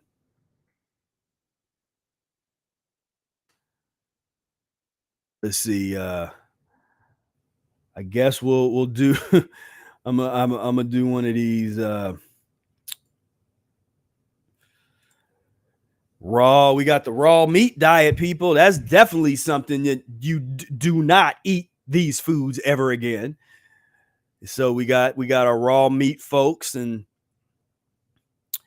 and they folks that just swear by, they're just so healthy, eating just raw meat and honey, and or not honey, but butter and an egg. Let's see, Liver King. I figured he would show up on here somewhere. I guess he, there's this guy. I think I talked about him in a video before. The guy that's eaten nothing but raw meat for 5 years. I'm sure he's still plugging along strong. And it confuses people because they're like, well, these guys ate like that and they didn't die. And it's like, well, the body, one of the reasons or the things that can show you how false all nutritional theories are is the fact that we do have all these different people that eat all these different ways and don't die immediately. That doesn't mean you were supposed to eat all these different ways, but you could have somebody that eats nothing but raw meat, somebody else that eats nothing but potato chips and junk food, and then somebody else that eats nothing but McDonald's, and somebody else that eats nothing but fruit. There's all of that is within the context of what's possible. The question is, what are we supposed to be doing? Not just because the body can tolerate it, because your ancestors ate the wrong foods for generations and your body is filthy enough to be able to tolerate this food, doesn't mean that you're supposed to eat it.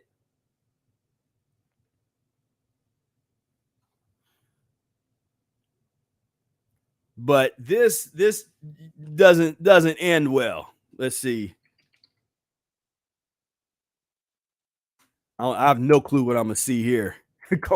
Colon cancer images. I was like, I don't know what. Okay, this is just all pictures. But like I said, the choice is yours. You can you can run, because again, too, it's like you're running on stim. That's how there's people that lived on heroin for a lot, that ate very little. That would what nutrition are they getting? Well, they're heroin or the cocaine folks, and folks that eat very little, but they're being stimulated by poisonous chemicals. I draw that comparison to this type of thing. You're being you're being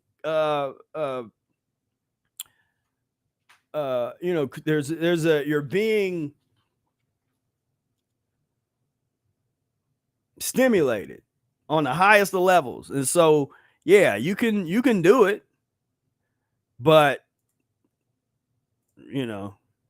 I wouldn't rule this part out. Just, yeah, you can do that. And the people, they say they feel great, and you can, if your body, there's our buddy, and they just I just saw a thing on Joe Rogan where Joe Rogan was like, man, this dude's on PEDs, and the guy says, no, I don't. All I do is eat the liver and all the carnivore meat and all the stuff, and I don't take any supplements and whatever. And what ends up happening to these kind of guys is they all of a sudden they disappear off of the airways. You don't see them. You'd be like, dang, what happened to where's Liver King at? He hadn't posted anything in a long time, and then you find out like, oh, we got terminal, some kind of cancer, some kind of colon thing, some kind of stuff like that. So you get all of this meat and all just getting all constipated in the intestines, and sooner or later there's going to be problems. Not immediately. Like I said, you can do crack cocaine for a while, and people do. I don't advise it. I'm not talking about, I don't advise it, but you don't die immediately. Most people don't OD on crack the first year or the first few times they do it. Now, now these days, you don't know what you're getting into, and the fentanyl and stuff being cut with all kinds of stuff. It's, we got problems. But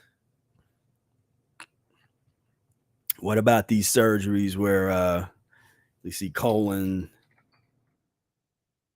surgery? Ooh. Yeah. So again, we got choices. So yeah, you can, hey, and for the people that were like raw, there's this thing of raw vegans, people that were trying to be raw vegan and raw fruitarian, and they did absolutely no transition. It's like even if they read the Mucusless Diet book, they skipped over transition diet sections. They tried to eat nothing but fruit, nothing but whatever for really long periods of time. And they felt good for a while. And then they got to a point where they felt horrible. Then instead of, maybe you should have some steamed broccoli or some steamed cabbage or some sauteed kale or some collard greens or some baked acorn squash or baked spaghetti squash, or what about Spira's pizza or something like that. Instead of that, since raw is law, we'll just switch over to eating raw meat. We'll never eat any fruit again. Fruit's now the devil, and we'll just we'll eat the raw meat, and we'll get into the butter. And like, oh wow, I feel good, feel great. Veganism doesn't work. This works. It's, we're going to see a lot more of that. Unfortunately, that's not going anywhere right now. But, we're the next couple years, my prediction is we're going to see more and more of the raw people that were real strict adherents and proponents of raw foodism. We're going to see them falling to then be the greatest antagonists of plant-based eating and fasting and fruit dieting or whatever. They're going to do that switch up instead of just being quiet, instead of just being like, all right, let me just shut my mouth and just live my life. And I'm going to go back. I'm going to eat this crap and just, I want to tell the world, I'll go to, I want to warn them that I did this for several years and it didn't work for me. And even though it might have influenced a whole bunch of people to do it, now I'm saying don't. My message is shut up. Now, with all due respect, shut up, because now you're getting into that evil category of you're going to be leading people into their colon surgeries and into the open heart surgeries. Now you're leading people back down that type of road. Whereas instead of that, you could have just let them toward a transition, let them know that it's okay to eat cooked vegetables. It's okay to eat cooked vegetables. It's okay to even eat some cooked, processed vegan foods from time to time for transitional purposes if you're craving it and you need it. There's a method to the transition, but people act like there is. I'm the only one out here talking transition like this for years. And we can go back 15 years to the original radio show. We're talking about the same thing. It's the same message. Transition. And people are so, I don't know what it is. I don't know why people don't want to deal with the transition. And maybe you could help explain it to me. I don't know what it is about the extremism of the absolutes that make people just want to just totally disregard transition methodology that has been shown and proven to work over a long period of time, the longevity.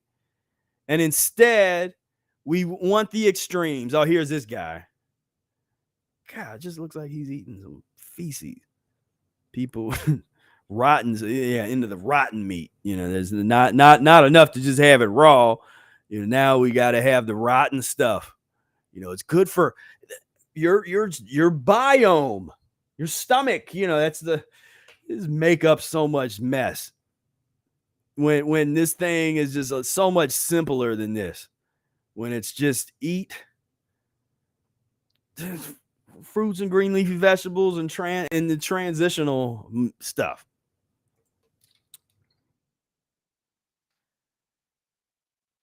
And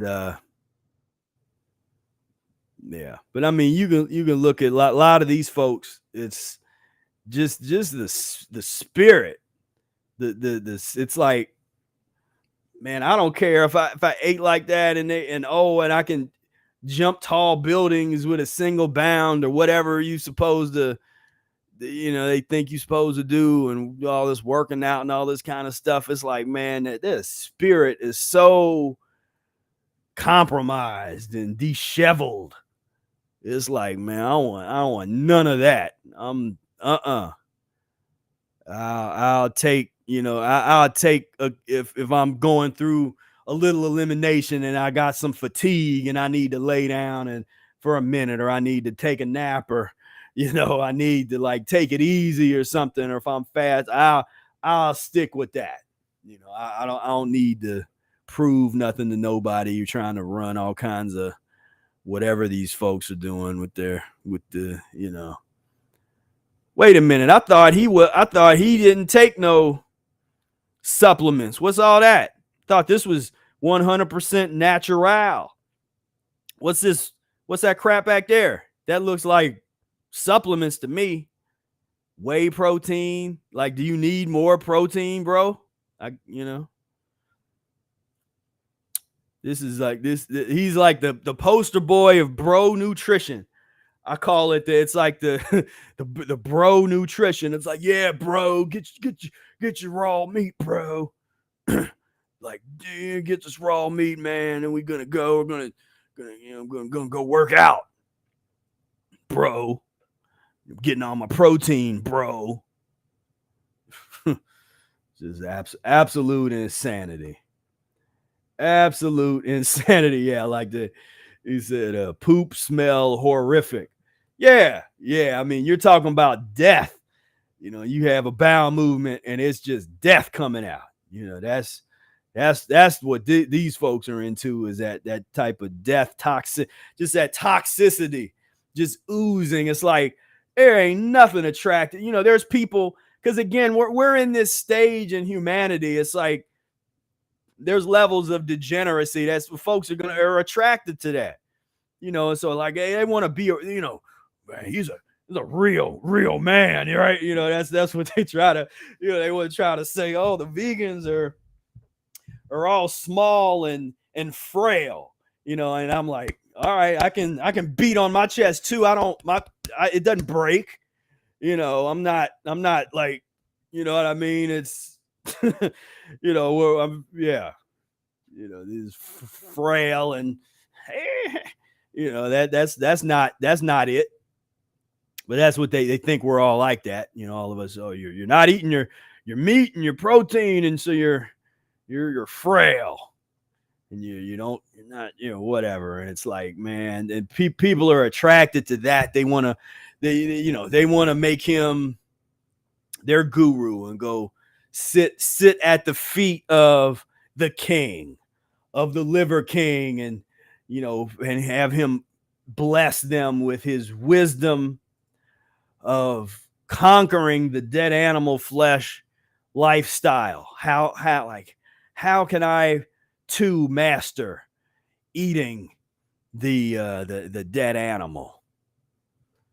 And man, how can I master it? And it's a sad situation that we're in, but it is what it is. How many folks is gonna see this guy and try this out, and some people will check it out and they'll get out soon enough, but there's gonna be other people that eat themselves right into this, right into the colon cancer, or the gastritis and the inflammation, chronic inflammation of the intestines and the colon and this whole thing. And they definitely don't have nothing for you. If you and I've went on a couple of these secretly, a couple of these little forums where people do that, or some of the ex folks that used to be fruit eaters, and they're the raw couldn't, that basically mostly people that never transitioned, and just to see them talking and about it, and some of them, there's this cycle that I actually see with that, where a lot of they start off kind of just so happy that they're free and they're eating meat again and they're going to restaurants again and everything is so great. But then like a couple months later, they start saying like, yeah, so I still feel pretty good, but my bowel movement's really smelly, and I'm starting to get acid reflux again, and I'm feeling the acid in my throat, and my breath is really bad again, and my body odor kind of came back, and it's like this list of things, but I feel great. It's better than when I was vegan. It's like, and then these little mental games when if you got a person like that that's real. There are things in the Mucusless Diet book and vegetarian recommendations if you need it. And so it's, but again, that level, that would require reading and analyzing and understanding the Mucusless Diet Healing System on a certain level. And that's not what people do. And it was, Emo says, I love peace in my temple, not death and chaos consuming the fear energy of others. Yeah. That's, your stomach, is your body a breeding ground for disease and a graveyard? Or is it a temple of peace and cleansing and transformation and tranquility? Well, I like how the colon surgery, we see the professionals. So, so if you want to go down this road, that's fine, because they have, you're putting people to work. You're going to help put these people to work, and because these folks they're more than happy to cut on you and do that kind of thing. They're happy to do it, and so I guess that's good. I guess that's because as long as this is here, there will always be a need for these folks. These folks will always have a job in our society. They will always have a job, because this is the logical conclusion. There's a reason you're able to create these institutions. The kind of money it takes to create this deep of an institution like this. You gotta have a system where you're expecting almost everybody to come through sooner or later. At some point, everybody's gonna come through and give you their tithes, give you their money.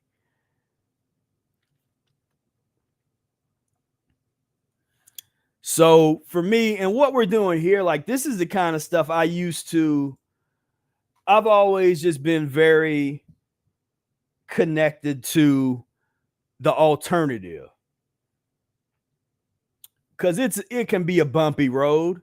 I'm not saying that this is easy, that you're always going to feel great, that everything is beautiful all the time on this road. I can tell you it's way better than the alternative. For me, it has been. My worst day on the Mucusless Diet Healing System was like my average day. It was like an average day before, when I was just eating everything. But for me, it's the consciousness. If you want to be awake, we can't use the word. The word woke has been disheveled and raped and is now impotent. So now we can just say awake consciously. I mean, consciousness being awake. Then you know that there's a chance that you don't have to end up here and end up in these conditions, especially at a younger age than you otherwise would have needed to.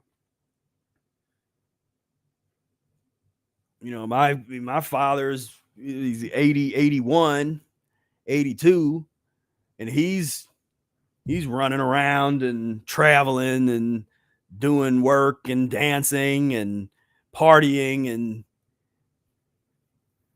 he grew up on an island where he had to eat mostly fruit because that was what was there. There wasn't McDonald's for the first 18 years of his life. He's eating fruit, a lot of fruit. And so, yeah, he adds meat here and there and that kind of stuff, but it's a whole different world when you're talking about the majority of your diet. Even if you're eating a little bit of meat once a week or couple times a month or something, or some kind of gruel, some kind of mucus sludge or something, pudding or something, you know, but most of what you're eating is fruit. That's a whole different reality than the pizza world. And so that's something that's interesting to me that I observe, you know, that it's interesting. But that's the kind of analysis you have to do. Trace your stomach, the history of your stomach, because that tells the story. The history of your stomach and your ancestors, because it's also going to help you with your transition, because that's going to help you put into proper perspective what you are capable of and what you should be doing, you know, transitionally. Because if you look at your ancestry and you trace back and you notice that where your ancestors are from, your immediate ancestors, if where they're from, you know that the diet was horrible, then you're going to need to calculate that when you're planning out your transition, to maybe transition a little slower, maybe go a lot slower, like some of the raw vegan folk, raw fruitarian people that's falling off the wagon going into Liver King land. They needed to go a lot slower. They probably needed to do the cottage cheese type of slower, because, you know, that they couldn't handle that. You know, there's a level of filth and degeneracy of the body that requires transition. And we're at different levels. We doing different, you know, going in different paths. But sooner or later, everybody, you know, there's going to go through some elimination, and then you start to notice, like, oh, it doesn't matter how raw the nuts are that you're eating. And even then, there's not a lot of nuts that you can eat raw. You have to soak them. You still got to prepare them. It's create mucus in you, though. And you notice it as you clean yourself out, you eat these nuts and you're like, you're getting all that mucus in your throat. You know, it starts gumming you up. Your bowel movements aren't as good. You know, the bowel movements are slimy. Avocados are good for that too. The avocado people, you know, that really like swear by the avocados, and that's their mucus. That's the stimulation that the folks, if there's like, well, I'm trying to be 100% raw, and then it's like the avocado lifestyle, and that's cool for a minute, but then if it starts gumming up the works, and if you're somebody that's not into the enemas, now you're having problems, because that slime residue is going to start giving you problems, you know. And then on top of that, you got your walnut tacos and your so on and so forth. Again, perfectly fine under the right circumstances or transitional. But first, you got to know the transition methodology, or that's not going to be helpful. And so, so we got quite a bit of work to do. We got a lot of work to do as humans, but we got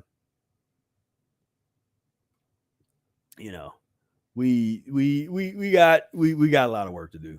Is all I can say. And we gotta clean ourselves out. And let's see. Lunar said, "What about fructose and glucose and fruits? Then would cause illness too?" No, you're talking about in a filthy, constipated body that hasn't transitioned, because you get cases, and you deal with the transition diet. Arnold Ehret doesn't even recommend somebody eat. Like, listen to this. Arnold Ehret doesn't even recommend raw fruit for the first couple months, or the first, or the first few weeks, or I think it's the first month, where essentially you'd be eating cooked fruit. Why? Because it's much less aggressive. It's a less aggressive mucus-free dissolver of mucus. But that's a level you're only going to get here. That level of sophistication of transition diet: baked bananas, baked apples, stewed apples, steamed apples that you make into applesauce, and having that as a daily staple for a period of time. That's Mucusless Diet Healing System. Practice. Because you don't get that nowhere else. That, and to incorporate that in with the broom salads. But when you start talking about where they've done that, where they try to take the complex carbohydrates and all the refined sugars and all the mess, and made that the scapegoat. Say, sugars are bad. Sugars are not fructose. Not if you're cleaned out. Yeah, if you're filthy and it's too aggressive, then yeah, maybe you need to go a period of time where you're cleaning yourself out with vegetables only. And I've worked with people like that. We've only had where people had to deal with the real slow transition, where it was hard for them to handle fruit. That's a real thing for some people, but it's a very small number of people that can't handle fruit. But that's one of those things that and Ehret points it out, even back in the day, that ends up killing people. You got folks that have sugar metabolism issues, have trouble because of and the degeneration that caused that didn't come from fruit. The inability to be able to process sugar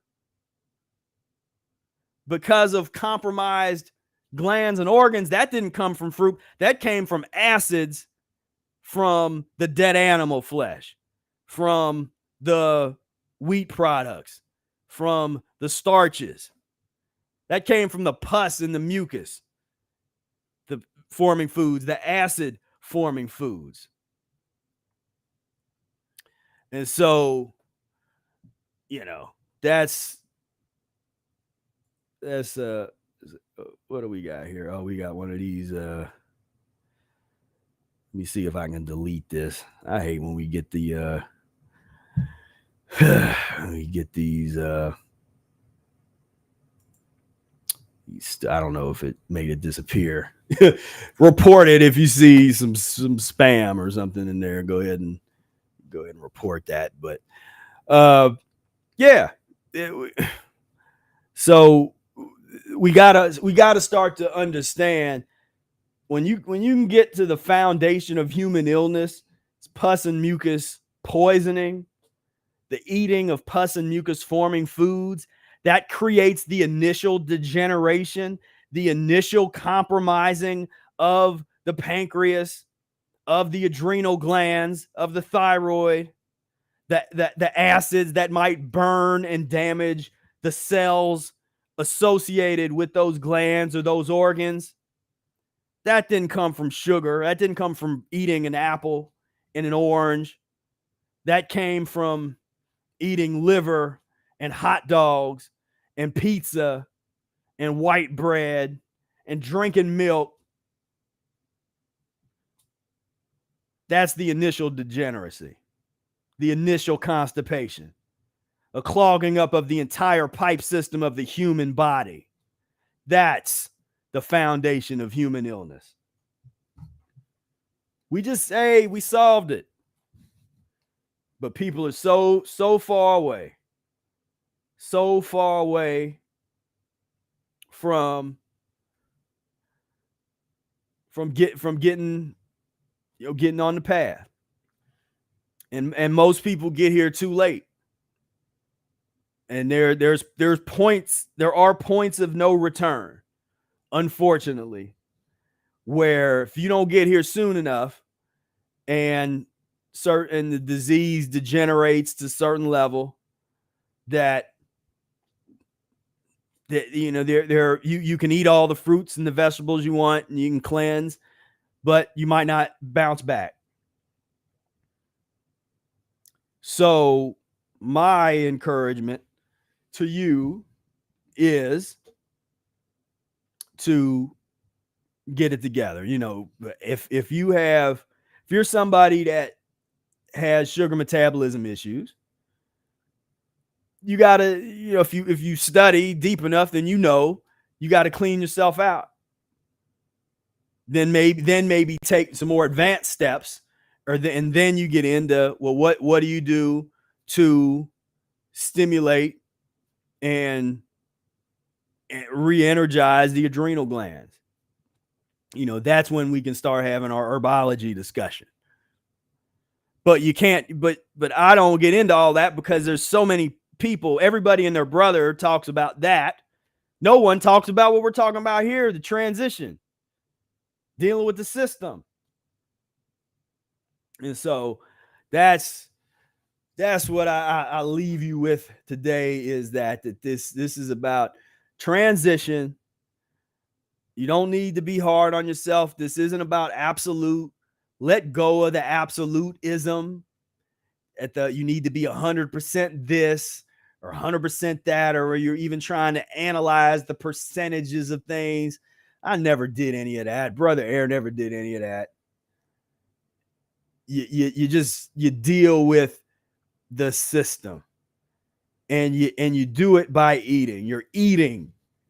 You're not perpetually fasting all the time. You're eating, and you're eating the transitional foods, and you're cleaning yourself out. You're getting the lemon juice, distilled water enemas. I know somebody asked about that. If you're interested in that, then you're going to want to, like I said, go on my channel. We have a how to do lemon juice and distilled water enema post and video. You can check that out. So again, I want to invite everybody to the end of this month. In less than 2 weeks, July 30th and 31st, we have the 4th annual Professor Arnold Ehret Day celebration. And we are going to have a whole lot of fun this year. And I just, if you are at all, if you're available to come, you're thinking of coming, click the link. I'm going to go ahead and share this in the chat. Click the link. Get you a ticket before the ticket price rolls up. Go on ahead and get yourself a ticket. Come and join us at the Ehret Day celebration. We're going to have a whole lot of fun, and really, and this is a chance to see me in person, see Brother Ehret in person, ask your questions if you got some questions. There'll be a time for where we answer some questions, and we're hanging out, or we're doing that kind of stuff, and we're able to plug in. But really, it's about that plug-in, the plugging into the energy, because you can't do that. There's a limited amount of plug-in. It's good to watch the videos, keep watching the YouTube videos, but it's not the same as being there in person and hitting that plug in, you know. And so join us. It's a lot of fun. I definitely invite you to come on through.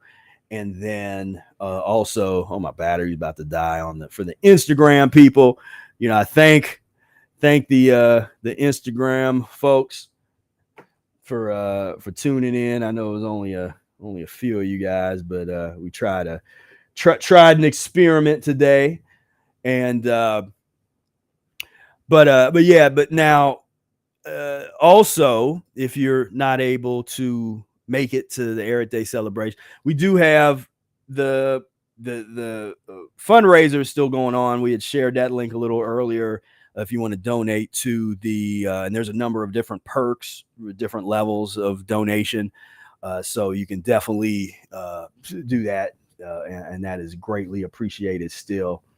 But if you want to get a little deeper, if you got some questions for me, come to the free event on Tuesday. We got the remove mucoid plaque, burn fat, and create godlike immunity, eating mucus-free webinar that is happening on Tuesday, this Tuesday, 6:00 p.m. Eastern time. Sign up, join us. And I'm gonna, at the end of it, we have a Q&A session where I sit and I answer everybody's questions. And there's some questions that even came up here that I can't answer on YouTube.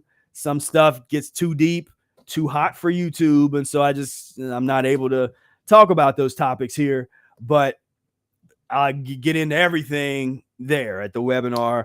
So come.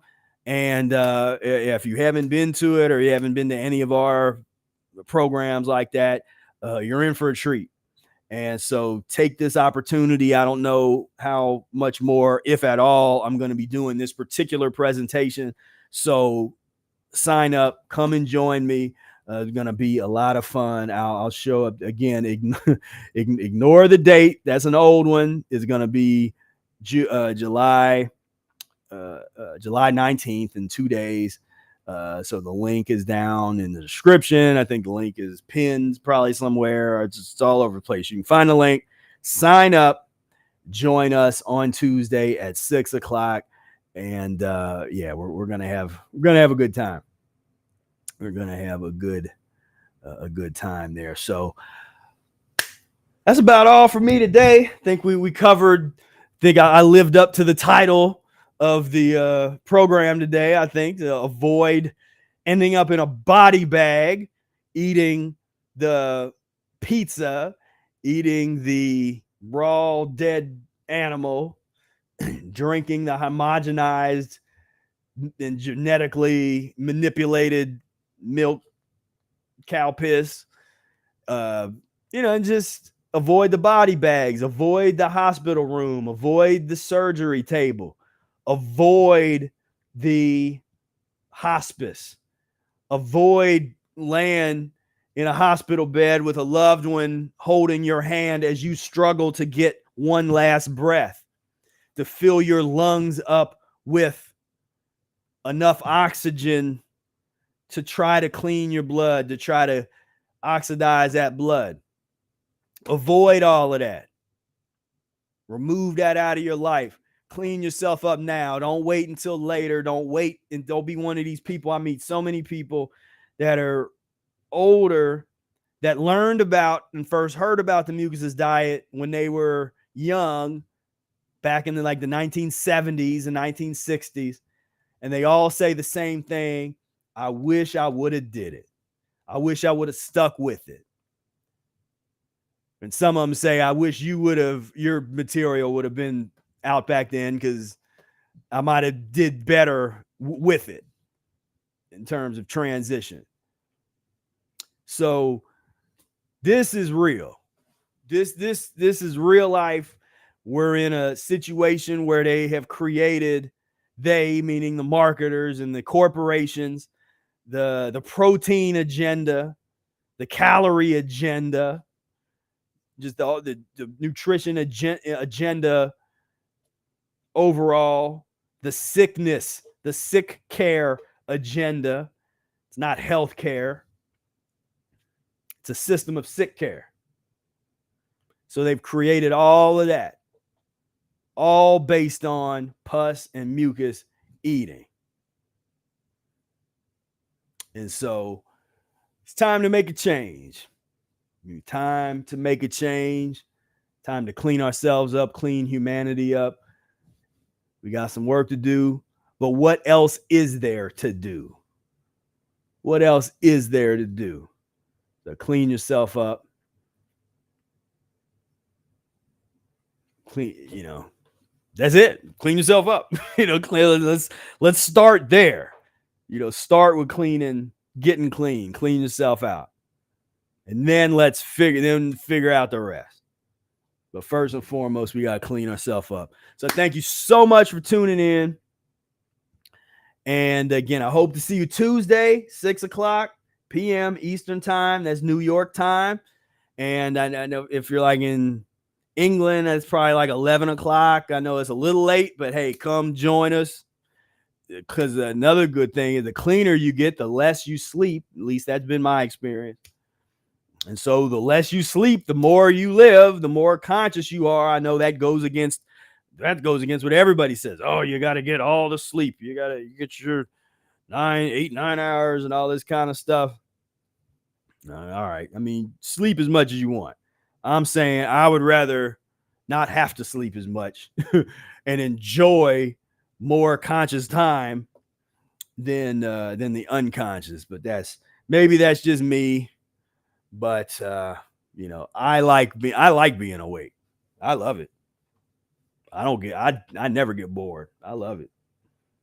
So again, I thank you guys so much. Truly do, for plugging in. We had a nice, I look at how many people is watching over here. Had a nice group of people plugging in. Really appreciate everything. And Byler says, thank you, Dr. Spira. Well, I thank you so much for tuning in. And I really appreciate it. And until next time, peace, love, and breath.